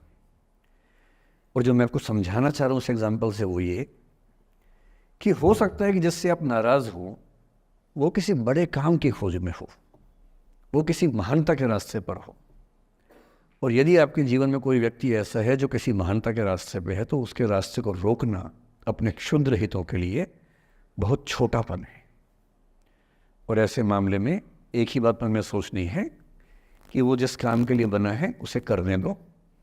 अपने स्वार्थ के लिए किसी को बांध के रखना, किसी को लाश बना के रखना, इसका क्या मतलब है? जाने दो, ऐसा क्या है, कुछ तो बढ़िया होगा। एक स्थिति हम में से कई लोगों की आती है कि वे टॉक्सिक रिलेशनशिप में होते हैं पर छोड़ नहीं सकते। ऐसे बहुत सारे पति पत्नी होते हैं। मैं अक्सर बच्चों से एक बात पूछता हूं कि आप में से कितने बच्चे वैसा ही वैवाहिक जीवन चाहते हैं जो आपके माता पिता का है? मैं आपसे पूछूंगा नहीं, आप चिंता मत कीजिए, लेकिन जब जब मैंने पूछा है, मुश्किल से 1 या 2% ने हाथ खड़ा किया है। 97-98% लोग मानते हैं कि वैसा तो नहीं चाहिए, उससे कुछ अलग चाहिए। क्योंकि हम सब जानते हैं कि हमारे माता पिता भी, हमारे समाज के बाकी लोग भी बहुत समझौते करते हैं ताकि बच्चे अच्छा जीवन जी सके। आप भी करेंगे समझौते, सबको करने पड़ते हैं। ये है कि आप समझौते शायद उतने नहीं करेंगे जितने आपके माँ बाप ने किए होंगे, उनके माँ बाप ने और ज़्यादा किए होंगे। हर पीढ़ी कम समझौते करती है, ये समाज के विकास का एक तरीका होता है। पर ऐसा होता है कि आप एक ऐसे रिश्ते में आप छोड़ भी नहीं सकते, जी नहीं पा रहे, छोड़ सकते नहीं, क्योंकि आप तो छोड़ देंगे, आपके चक्कर में कईयों की ज़िंदगी दांव पे लग जाएगी। कैसे छोड़ दें? 3 छोटे छोटे बच्चे हैं, नौकरी है नहीं, वो माँ अपने पति से रोज़ प्रताड़ना झेलती है, बुरी बातें सुनती है, उसके पास कोई सिक्योरिटी नहीं है, वो बच्चों को नहीं छोड़ सकती, बच्चों को लेके कहाँ जाएगी, क्या करे? टॉक्सिक रिश्ता है। तो ऐसे में या तो आप रिश्ता छोड़ते हैं कि हर किसी से संभव नहीं होता, पर यदि वो संभव नहीं है तो रिश्ते में रहते हुए चिंताएं छोड़ दीजिए, अपेक्षाएं छोड़ दीजिए। भाई तेरी अपनी जिंदगी, मेरी अपनी जिंदगी, एक घर में रहेंगे पर रोज युद्ध नहीं करेंगे, बीपी नहीं बढ़ाएंगे, शुगर नहीं बढ़ाएंगे, तनाव नहीं बढ़ाएंगे। तुम्हारा अपना स्पेस, मेरा अपना स्पेस। ठीक है, एक छत के नीचे हैं, काम चला लेंगे, किसी और को नहीं बताएंगे, दुनिया के सामने अच्छी अच्छी फोटो खिंचवाते रहेंगे स्माइल कर करके चेहरा, पर कम से कम बच्चे सफ़र ना करें, परिवार सफ़र ना करे, जी लेंगे, झेल लेंगे। और ऐसे माहौल में साहिर ने जो कहा था ना, उसी कविता की कुछ पंक्तियां बड़ी महत्वपूर्ण हैं कि बर्बादियों का सोग मनाना फिजूल था। कि बर्बादियां हैं जीवन में, पर ठीक है, कितना दुख मनाएंगे, अब है तो है, क्या कर सकते हैं। बर्बादियों का सोग मनाना फिजूल था, बर्बादियों का जश्न मनाता चला गया। और फिर अंत में इतनी सुंदर बात कहते हैं, गम और खुशी में फर्क न महसूस हो जहां, मैं दिल को उस मुकाम पे लाता चला गया। कि ठीक है, जैसी जिंदगी है उसको वैसे जिएंगे, अपेक्षाएं नहीं पालेंगे, ना तुम उम्मीद करना, और हम किसी तरह से मैनेज करके जिंदगी गुजार लेंगे। ये है अंतिम जो आपके जीवन में समस्या हो सकती है, करियर को लेके हो सकती है कि आपने कुछ करियर दिमाग में रखा हुआ है, ठान लिया है कि आईएएस बनना है या कुछ बनना है। आप कुछ भी ठान लें, सिर्फ आपके हाथ में नहीं होता है। सफलताएं असफलताएं जीवन में रहती हैं। 10-11 लाख लोग आईएएस का फॉर्म भरते हैं, 5 लाख आईएएस का एग्ज़ाम देते हैं, 1000 का सिलेक्शन होता है। हर एग्ज़ाम में घुमा फिरा की यही स्थितियाँ होती हैं। पॉलिटिक्स में, स्पोर्ट्स में, बिजनेस में, हर जगह कंपटीशन इतना है। सफल होने की जितनी संभावना है, उससे कई गुना संभावना विफल होने की हर क्षेत्र में है। सफल नहीं हो पाए तो क्या करेंगे। और मैंने ऐसे लोगों को देखा है कि आईएएस नहीं बन पाए 20 साल पहले, और 20 साल से रोज़ घुट रहे हैं कि आईएएस नहीं बन पाए। रात दिन यही ख्याल होता है कि आईएएस नहीं बन पाए, या पीसीएस नहीं बन पाए, या कुछ खास सोचा था जो नहीं कर पाए। तो मैं आप लोगों से निवेदन करूंगा कि यदि आपकी आर्थिक पृष्ठभूमि ऐसी नहीं है कि जो बहुत मजबूत हो, तो हमेशा एक बैकअप ऑप्शन ज़िंदगी में लेके चलिए। किसी करियर को दिमाग पे इतना हावी मत होने दीजिए कि वो नहीं मिलेगा तो कुछ नहीं होगा। आप उस दौर के व्यक्ति हैं जहां इतने ऑप्शंस दुनिया में हैं जितने कभी नहीं थे। इतने ऑप्शंस हैं। बस एक ठीक ठाक सा व्यक्तित्व बना लीजिए, एक ठीक ठाक सा कॉन्फिडेंस रखिए अपने ऊपर। और यदि आपके पास बेसिक स्किल्स हैं, भाषा की, चिंतन की, समझने की, कैलकुलेशंस करने की, प्लानिंग करने की, स्ट्रेटेजाइज करने की, और मेहनती आप हैं, मैं गारंटी से कह रहा हूँ कि इस दुनिया में कंपटीशन नंबर्स में बहुत ज़्यादा है, कायदे का कंपटीशन नहीं के बराबर है। बहुत मजबूत लोगों से आपको भिड़ना नहीं पड़ता है। भिड़ते हैं 5 लाख से, पर उन 5 लाख में कुछ ही हैं जो भिड़ने लायक हैं। इतना कॉन्फिडेंस रखिए। जैसे कहते हैं ना कि हम भी दरिया है, हमें अपना हुनर मालूम है, जिस तरफ भी चल पड़ेंगे रास्ता हो जाएगा। इतना भरोसा अपने ऊपर रखिए कि ठीक है, ये नहीं तो कुछ और करेंगे, वो नहीं तो कुछ और करेंगे, लेकिन कुछ ना कुछ बढ़िया कर लेंगे। और उस बढ़िया करने की शुरुआत कॉलेज की ज़िंदगी से होती है। उड़ान सोसाइटी संभाल लेंगे, निष्ठा संभाल लेंगे। अभी मैडम ने बताया कि 80 सोसाइटी से बताई, इसको उन्होंने 60 बताई। 60 सोसाइटीज़ हैं, किसी सोसाइटी का हिस्सा बन जाइए। ये सोसाइटीज़ का हिस्सा बनने का असली पर्पस क्या है? इसी बहाने एक्सपोजर मिलता है, आप कुछ करते हैं, मंच पे आते हैं, लोगों से मिलना जुलना होता है, स्किल्स डेवलप होती हैं, और अंत में जो जीवन में काम आता है, यही स्किल्स काम आते हैं। और यदि वो स्किल्स हमने डेवलप कर लिए, और वो स्किल्स पढ़ाई से नहीं आती हैं। जो क्लासरूम के अंदर की पढ़ाई है वो सबसे कम महत्वपूर्ण चीज़ होती है कॉलेज में। कॉलेज में सबसे ज़्यादा महत्वपूर्ण है ये अपॉर्चुनिटीज़, लोगों से बात करना, कुछ ऑर्गेनाइज करना, कहीं फेल होना, कहीं पास होना, वो सब करते रहिए। और मैं दावे से कह रहा हूँ कि इस दुनिया में कंपटीशन कहने के लिए ज़्यादा है, दरअसल ज़्यादा नहीं है। पूरी बात का सार ये है कि किसी की भी ज़िंदगी फ्लैट नहीं होती है, उसमें कर्व्स आते रहते हैं, ऊंच नीच सबकी ज़िंदगी में आती है। मैंने भी कम नहीं झेली है, आज मैं यहाँ खड़ा हूँ, ऐसे नहीं खड़ा हूँ, कुछ तो झेला ही होगा, मैंने भी ठीक ठाक झेला है। जिस उम्र में आप मौज मस्ती करते हैं, मैंने उस उम्र में कैलकुलेटर बेचे हैं। मैं सेल्समैन रहा हूँ 17 की उम्र में, और मैं बिजनेस फैमिली से नहीं हूँ। बिजनेस फैमिलीज में बच्चों को 17 में काम पे लगा देते हैं। मैं तो नौकरी पेशा परिवार से था, कुछ समस्याएं थी तो सेल्समैन बन के घर घर में जाके बेचना पड़ता था। तौहीन भी होती थी, लोग धिक्कारते भी थे, मजाक भी उड़ाते थे। वो समझे ना, है अपना खर्चा 17 की उम्र से खुद उठाया है, क्योंकि घर में दिक्कत थी। तो क्यों मांगू मैं घर से पैसे भाई, जब मुझे पता है कि मेरे घर में दिक्कत थी उस समय, क्यों मांगू। आपकी जिंदगी इस दुनिया के करोड़ों अरबों लोगों से बेहतर है, कुछ एक लोगों से खराब है। केवल उन कुछ एक पे ध्यान मत दीजिए, उन करोड़ों पे भी ध्यान दीजिए जिनसे अच्छी आपकी जिंदगी है। और इतनी कुव्वत आपके अंदर है, आप इस देश के सबसे अच्छे विश्वविद्यालयों में से एक, दिल्ली विश्वविद्यालय के सबसे अच्छे कॉलेजेस में से एक हंसराज कॉलेज में विद्यार्थी हैं। ये मजाक नहीं है, आप इस देश के एलीट हैं, एलीट। इस कॉलेज और यूनिवर्सिटी का नाम बोलते ही कितने बंद दरवाजे खुल जाते हैं, आपको अंदाजा नहीं है, आगे जाके समझ में आएगा। बस इतना करना है कि जब जब जिंदगी नीचे की तरफ जाए, थोड़ा सा हौसला बना के रखिए। कुछ ही दिन की बात होती है, हर चीज़ कुछ ही दिन की होती है। बहुत अच्छे वक्त में और बहुत बुरे वक्त में एक ही वाक्य कॉमन याद रखिए, कुछ दिनों की बात है, ये वक्त गुजर जाएगा। बहुत अच्छा हो तब भी ध्यान रखना है, आदत नहीं बनानी। बहुत बुरा हो तब भी ध्यान रखना है, ये सब खत्म हो जाएगा। सोशल मीडिया पर ट्रोलिंग आजकल का एक नया सच है, जो आप लोग बड़ा मुश्किल होता है वो जब झेलते होंगे। आपने एक फ़ोटो अपलोड की, कोई लाइक ही नहीं कर रहा है, आप बार बार देखने घूमोगे लाइक किया कि नहीं किया। दोस्तों को फ़ोन कर रहे हैं, लाइक कर तो लाइक कर, तो भी लाइक कर, चल 5 लाइक करवाए, 8 लाइक करवाए, नहीं लाइक हो रहा। फिर आपने कुछ ऐसा बोला, किसी ने उसकी छोटी सी क्लिप काट के चला दी, और आप अचानक सबकी नज़रों में किरकिरी बन गए। गालियाँ पड़ रही हैं, आलोचनाएँ हो रही हैं, लाखों लोग फतवे जारी कर रहे हैं आपके ऊपर। इतनी बेचैनी होती है इस दौर में। पहले के दौर में ये नहीं था, आपने कहीं कुछ बोला खत्म हो गई बात। अब किसी ने रिकॉर्ड कर ली, सोशल मीडिया पे आ गई, खत्म ही नहीं हो रहा। राइट टू बी फॉरगॉटन हमारे देश में है नहीं, और प्रैक्टिकली संभव भी नहीं है। कैसे आप उसको अप्लाई करेंगे? आप कभी ना कभी कुछ ऐसा बोलेंगे, या तो गलत बोलेंगे या उसमें से कोई क्लिप कोई काटेगा, इतनी गालियाँ पड़ेंगी और पहली बार जीना मुश्किल हो जाता है।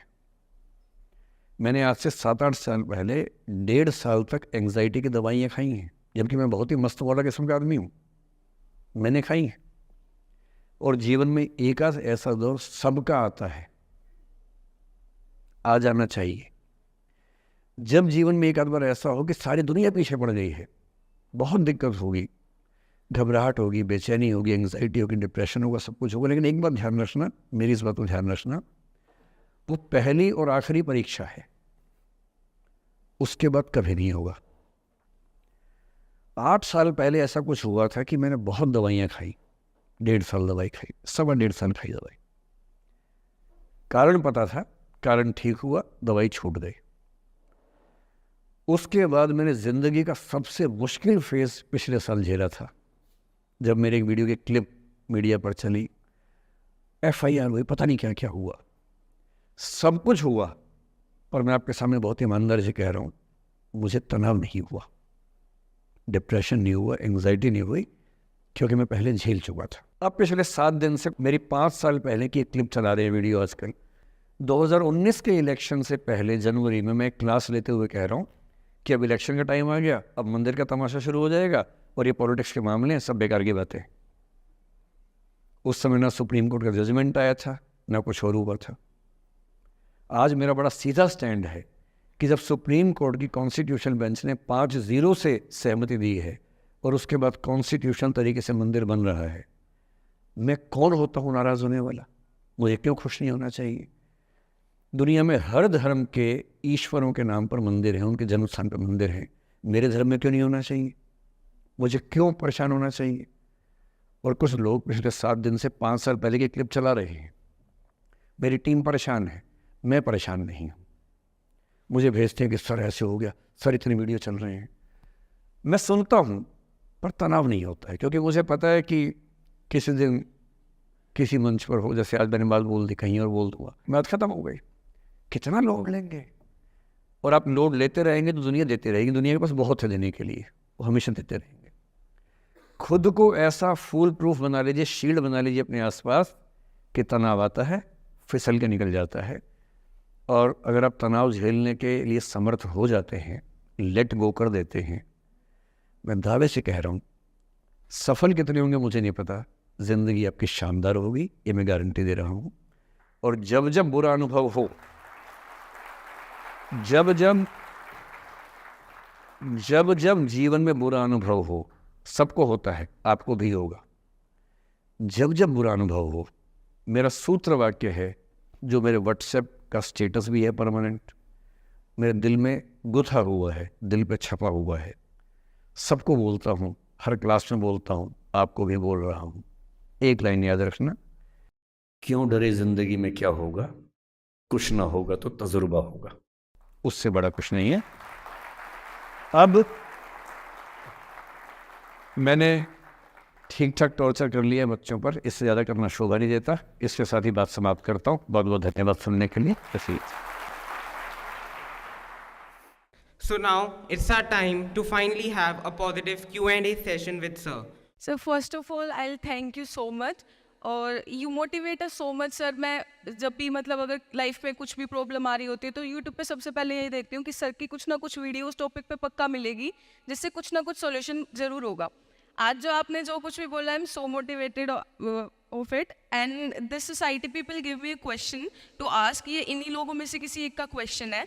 So I'd like to ask sir, I try every day to study with the same enthusiasm, and every second day I feel exhausted and not able to complete the study target. What should I do? So first of all, thank you for saying me thank you. And as far as the question is concerned, I don't know whose question is this, but whosoever has sent the question. जब आप ये कहते हैं कि मैं रोज़ उतना पढ़ नहीं पाता हूँ, इसके बुनियादी तौर पर 2-3 रीजंस हो सकते हैं। पहली बात तो कोई भी नहीं पढ़ पाता है, मैं भी नहीं पढ़ पाता हूँ उतना। हम लोग प्रिटेंड करते हैं कि हम बहुत पढ़ते हैं। ईमानदारी की बात है कि मैं आज तक कभी भी 1 घंटे से ज़्यादा एक साथ नहीं पढ़ पाया हूँ, और मैंने ठीक ठाक पढ़ाई की है वैसे, है ना, आप भरोसा कर सकती हैं इस बात पे। एक तो अपने आसपास ऐसे लोगों से बचिए जो बार बार दबाव बनाए कि मैं तो बहुत पढ़ता हूँ, तो कितना पढ़ती है। आप कितने घंटे का टारगेट लेके चल रहे हैं, एक प्रॉब्लम ये भी हो सकती है। आपकी उम्र में कॉलेज के अलावा अगर आप 3-4 घंटे पढ़ लेते हैं तो पर्याप्त है। कॉलेज के 3 साल सिर्फ पढ़ाई के लिए नहीं है, पढ़ाई से ज़्यादा सीखने के साल हैं, मंच पे आने के साल हैं। दोस्तों के साथ फिल्म देखिए, दोस्तों के साथ आउटिंग पे जाइए, रेस्टोरेंट में बैठ के खूब बकवास कीजिए उनके साथ। उसमें जो सीखेंगे वो केवल पढ़ाई से नहीं सीखेंगे। तो दिन में 3-4 घंटे बहुत होते हैं। और बाकी मैं एडवाइस करता हूँ बच्चों को कि बहुत सारी एक्टिविटीज़, जिसमें से एक एक्टिविटी चाय की दुकान पे दोस्तों के साथ बैठना, 1 घंटे बात करना भी शामिल है। पर्सनैलिटी ग्रूमिंग के लिए बहुत ज़रूरी है। फिर आप लोगों की उम्र में इमोशंस थोड़े उठापटक होती रहती है। अगर आप महीने के 30 दिन में से 6-7 दिन बीच में नहीं पढ़ पाते डिस्टर्बेंस से, तो इसका मतलब है कि आप दिमागी तौर पर एकदम ठीक हैं। चिंता उनकी है कि जो रोज़ पढ़ रहे हैं। इसका मतलब वो अपनी उम्र में जी नहीं रहे, वो किसी और उम्र में जी रहे हैं।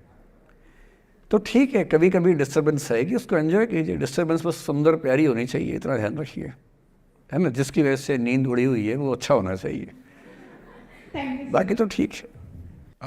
नमस्ते sir, thank you sir for this session sir. I extend my gratitude sir, it was an honour to listen you sir. Sir मेरा आपसे सवाल होगा कि कई एक आध एग्जाम्पल होंगे सर जहां आपने लेट गो किया होगा, आप अपने जीवन में भी किसी चीज़ में लेट गो किए होंगे, तो कोई एक आध ऐसा एग्जाम्पल आप शेयर करना चाहे जिससे हमें भी प्रेरणा मिले। मैं बताता हूँ आपको। जो मैंने कहा कि 7-8 साल पहले मैं थोड़ा एंग्जाइटी का शिकार हुआ, कई कारण थे, पर उसमें 2-4 लोग ऐसे थे जिन्होंने मेरा जीना मुश्किल कर दिया था उस समय। मतलब उन्होंने कर दिया, मैंने करवा भी लिया। अब तो मैं करवाता ही नहीं, तब मैंने करवा लिया था। अजीब किस्म के लोग, पीछे पड़ के रात दिन 24 घंटे तनाव देते रहना बिना किसी बात के, कोई वजह भी नहीं थी ऐसी। मैं बड़ा परेशान रहा। फिर बाद में परिस्थितियाँ बदल गई, मैं ठीक हो गया, मेरी स्थितियाँ ज़्यादा बेहतर हो गई। तो उन दिनों मैंने एक रहीम का दोहा पढ़ा, वो मेरे जीवन का उसूल बन गया। उसके बाद से एक दो बार मेरे मन में आया कि मैं भी दुश्मनी कर लूं और दिखा दूं, और मेरे पास ताकत उनसे ज़्यादा थी उस समय भी, आज भी है। पर अगर मैं किसी के उकसाने पे उसके जैसा हो गया तो जीता तो वही। जब मैं ही नहीं रहा तो फिर तो कोई और लड़ रहा है, मैं रहा ही नहीं, वो जीत जाएगा। मेरी असली कश्मकश ये थी कि बिना उसके जैसा हुए इस चीज़ से बाहर निकलना है। ये कुछ वैसे कि आप सड़क पे जा रहे हैं, कीचड़ में सूअर लोटा हुआ है, उछल उछल लौट रहा है, आपके सफ़ेद कमीज पे छींटा पड़ गया। अब दो ऑप्शंस हैं, या तो हिसाब बराबर करने के लिए उतर जाइए, उसको आप कैसे गंदा करोगे, वो तो पहले ही मस्त है उसी गंदगी में, उसका तो स्वभाव है। आपका एक छींटा है, आप पूरी कमीज गंदी कर लेंगे वहाँ जाके। तो सबसे अच्छा क्या है, वहाँ से निकल जाना, लेट गो कर देना। तो मैंने रहीम का एक दोहा अपना सार बना लिया, रहीमन ओछे नरन सो बैर भली ना प्रीति। रहीमन ओछे किस्म के लोगों से ना बैर अच्छा है ना प्यार अच्छा है। काटे चाटे श्वान के दुह भांति विपरीति। कुत्ता काटे तो दिक्कत, कुत्ता चाटे तो दिक्कत। तो मेरा उसूल क्या है, इस तरह के लोगों से ना दोस्ती ना दुश्मनी, ना दिल में ग्रजेस रखने हैं कि हिसाब बराबर कर दूंगा, हरा दूंगा, रखना ही नहीं। और मेरी अब ठीक ठाक दोस्ती तो क्या होगी, मतलब जब हम मिलते हैं बड़े प्यार से मिलते हैं, मुझे दिक्कत है ही नहीं, नाराज़गी भी नहीं है। मुझे लगता है कि वो अपना धर्म निभा रहा था, मैं अपना निभा रहा हूँ। और अगर मैं दुश्मनी पाल लेता, अपना बीपी बढ़ाता, डायबिटीज़ करवा लेता, मैंने पाला ही नहीं, ना मैं पालता हूँ। और भी ऐसे कई इंस्टांसेस हैं जहाँ दुश्मनी करने का पूरा स्कोप था, पर मैं दुश्मनी करता नहीं, मुझे शौक ही नहीं दुश्मनी करने का। मेरा दुनिया में एक भी दुश्मन नहीं है, मतलब मैं कईयों का हूँ, मेरा एक भी नहीं है। जो मुझे अपना दुश्मन मानते हैं वो मेरे दुश्मन नहीं, मेरे लिए वो परिचित हैं, जो मित्र हो सकते थे या हो सकते हैं। फिलहाल मित्र नहीं है, लेकिन दुश्मनी नहीं है। और अगर दुश्मनी कभी हो भी जाए ना, ये ध्यान रखना है कि बाद में दोस्ती हो सकती है। बशीर बद्र ने कहा है, दुश्मनी जमकर करो लेकिन ये गुंजाइश रहे, गर कभी हम दोस्त हो जाएं तो शर्मिंदा ना हो। ये मैं ध्यान रखता हूँ हमेशा। नमस्कार सर। नमस्कार सर, मेरा नाम रश्मि श्रीवास्तव है और मैं यहाँ हिंदी ऑनर्स द्वितीय वर्ष की छात्रा हूँ। सर, सबसे पहले तो मैं आपको बहुत बहुत धन्यवाद देना चाहूँगी सर। आपसे मिलकर बहुत अच्छा लग रहा है मुझे और ये मेरे लिए बहुत बड़ी सौभाग्य की बात है। सर, मेरा प्रश्न है आपसे कि सर, मेरे साथ ऐसा हुआ कि मैं बचपन से बहुत अच्छी स्टूडेंट रही और सर मेरी ज़िंदगी में ऐसा एक वक्त आया जब मुझे 2 बार असफलता का सामना करना पड़ा और सर तीसरी बार मैं सफल हुई, परंतु सर आज भी वो डर मेरे मन से नहीं जा रहा है। अभी भी मैं उसको फेस नहीं कर पा रही हूँ कि मैं कैसे फेल हो गई। और सर कभी ऐसा होता है कि मैं सो रही हूँ और रात में मुझे वो डर लगता है कि आगे मैं नहीं कर पाऊँगी। मुझे ऐसा लगता है कि आगे अगर मैं कुछ अच्छा करना चाह रही हूँ तो मुझे उस असफलता का डर रहता है कि जो मैंने फेस किया है, और सर मैं उससे उभर नहीं पा रही हूँ। मतलब मेरे ख्याल से ये असफलता आपसे ज़्यादा आपके माहौल की, आपके पेरेंट्स, आपके टीचर्स की है कि उन्होंने आपको, मतलब कुछ बच्चे अपने आप से इतनी उम्मीद पाल लेते हैं कि फेलियर झेल नहीं पाते। आप वैसे बच्चों में हैं।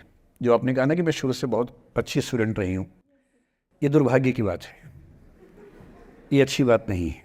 मैं नहीं चाहता कि बच्चे अच्छे स्टूडेंट बने। अच्छे स्टूडेंट का मतलब जो बहुत पढ़ाकू किस्म के होते हैं, सीधे स्कूल से घर, घर से स्कूल, घर में घुसते ही होमवर्क करना शुरू किया, वैसे बच्चे ज़िंदगी में बड़े परेशान रहते हैं।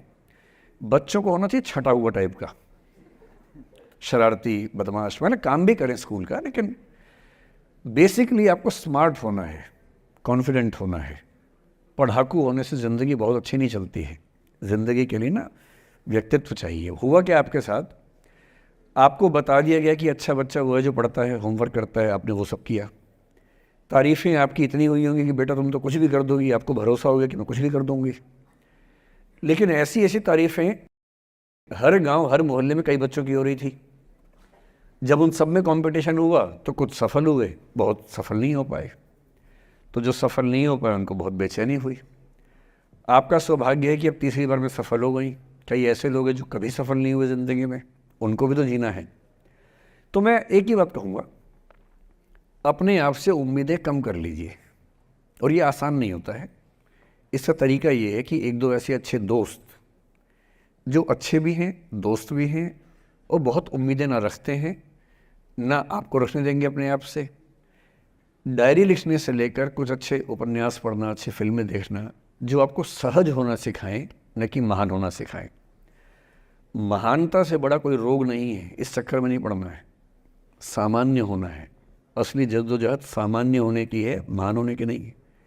सहज होना है। तो अपने आप से क्या कहना, रोज़ कहना है कोशिश पूरी करूँगी, सफलता मिल गई तो बढ़िया, नहीं तो क्यों डरे, ज़िंदगी में क्या होगा, कुछ ना होगा तो तजुर्बा होगा। और भाड़ में जाए सीधी सी रात। नमस्ते सर। सर मेरा क्वेश्चन थोड़ा सा इनसे अलग है। सर जैसे आपने कहा कि लेट गो करना चाहिए, लेकिन क्या करना चाहिए? लेट गो करना चाहिए। हमने भी ये चीज़ सुनी है कि जिसके नसीब में जो लिखा होता है एक दिन उसे वो मिलता ही है, तो उसके लिए हमें परिश्रम करना चाहिए। तो सर एक इनके बीच में क्या एक थिन लाइन नहीं है कि हमने सोचा जैसे 71st डे पर मुझे ऐसा लग रहा है कि अब मुझसे और नहीं होगा, अब मैं नहीं करूँगी। माना कि वो गिव अप भी कहा जाता है, लेकिन अगर मेरे नसीब में है कि नहीं यार कल ये तुझसे हो जाएगा, अगर मैं कोई भी टास्क कर रही हूँ कल ये कंप्लीट होगा, लेकिन मैं सोचूँ नहीं मेरे से ये प्रेशर नहीं हो रहा, I should let go this, I should start some other thing. तो क्या ये मुझे लेट गो करना कभी रिग्रेट नहीं कर सकते क्या लाइफ में, यार एक दिन और ट्राई कर लेते तो शायद मिल ही जाता? देखिए, जो नसीब का मामला है, मेरे ख्याल से आपकी उम्र में नसीब को नहीं मानना चाहिए। दुनिया में किसी को नहीं पता कि नसीब है या नहीं, और है तो कितना है। सब तुक्का लगा रहे हैं, मैं भी तुक्का लगा रहा हूँ। ठीक, जो हार जाता है ना उसको तसल्ली देना बहुत ज़रूरी है, वरना वो जी नहीं पाएगा। और पराजित व्यक्ति को तसल्ली देने के लिए सबसे अच्छा शब्द है नसीब, भाग्य, नियति। बहुत ज़रूरी है। और इसलिए एक उम्र के बाद गीता का सार पढ़ना बहुत ज़रूरी है। समझना पड़ता है कि सब कुछ हमारे हाथ में नहीं होता है, सच में नहीं होता है। पर इसका मतलब ये भी नहीं है कि सब कुछ किसी और के हाथ में होता है। अगर ऐसा होता तो बिना मेहनत करने वाले IAS बन जाते या कुछ भी बन जाते। ये हो सकता है कि IAS बनने के एग्ज़ाम में 10 ने मेहनत की, उनमें से 8 का हुआ, 2 का नहीं हुआ। पर ये नहीं हो सकता कि एक आदमी ने मेहनत नहीं की तो उसका IAS हो गया। बिना मेहनत के तो नसीब भी नहीं मिलने वाला है। इसलिए ये मान लीजिए कि कुछ ना कुछ चीज़ें हमारे कंट्रोल में नहीं हैं, लेकिन जितना कंट्रोल में है उस पर पूरी ताकत लगाएंगे, पूरा डिसिप्लिन रखेंगे, तो हम अपनी किस्मत सबसे अच्छी लिख पाएंगे। सबसे अच्छी मतलब बाकियों से नहीं, मेरी जितनी अच्छी हो सकती है उतनी अच्छी लिख पाएंगे। और इसलिए अगर आपको लगे कि मैं नहीं कर पाऊंगी कोई काम, तो उसको गिव अप ही कहते हैं। लेट गो का मतलब तब होता है जब आप मन भर चुका है, अब उसकी ज़रूरत महसूस नहीं हो रही। जैसे IAS बनने की कोशिश कर रहे हैं, नहीं बन पाए, तैयारी छोड़ दी, गिव अप है। बन गए, नौकरी की, मज़ा नहीं आया, छोड़ दिया, ये लेट गो है। लेट गो करने के लिए पहले हासिल करना पड़ता है, या हासिल होने से पहले उस मनोभूमि पर पहुंचना पड़ता है जहां हासिल होने का सुख आपने महसूस कर लिया और उसमें मज़ा नहीं आया, ठीक ही है, औसत है, तब छोड़ दिया। इसलिए आपकी उम्र को शोभा नहीं देता कि हम नसीब की बात करें, ये शोभा देता है मेरी उम्र को। तो 30-40 के बाद नसीब, भाग्य, नियति चलेगा। फिलहाल कर्म पे भरोसा कीजिए, मेहनत, डिसिप्लिन, और मोटिवेशन से ज़्यादा महत्वपूर्ण है डिसिप्लिन, ध्यान रखिएगा। मोटिवेशन का ग्राफ ऐसा होता है, फिर ऐसे नीचे आता है धीरे धीरे। डिसिप्लिन ऐसे रहता है, और डिसिप्लिन वाला व्यक्ति हमेशा मोटिवेशन वाले व्यक्ति से ज़्यादा सफल होगा, ये मान के चलिए। सबसे अच्छा क्या है? Motivation with discipline. तो कोशिश कीजिए कि नसीब पे ना छोड़िए, अपने भरोसे कीजिए। All the best.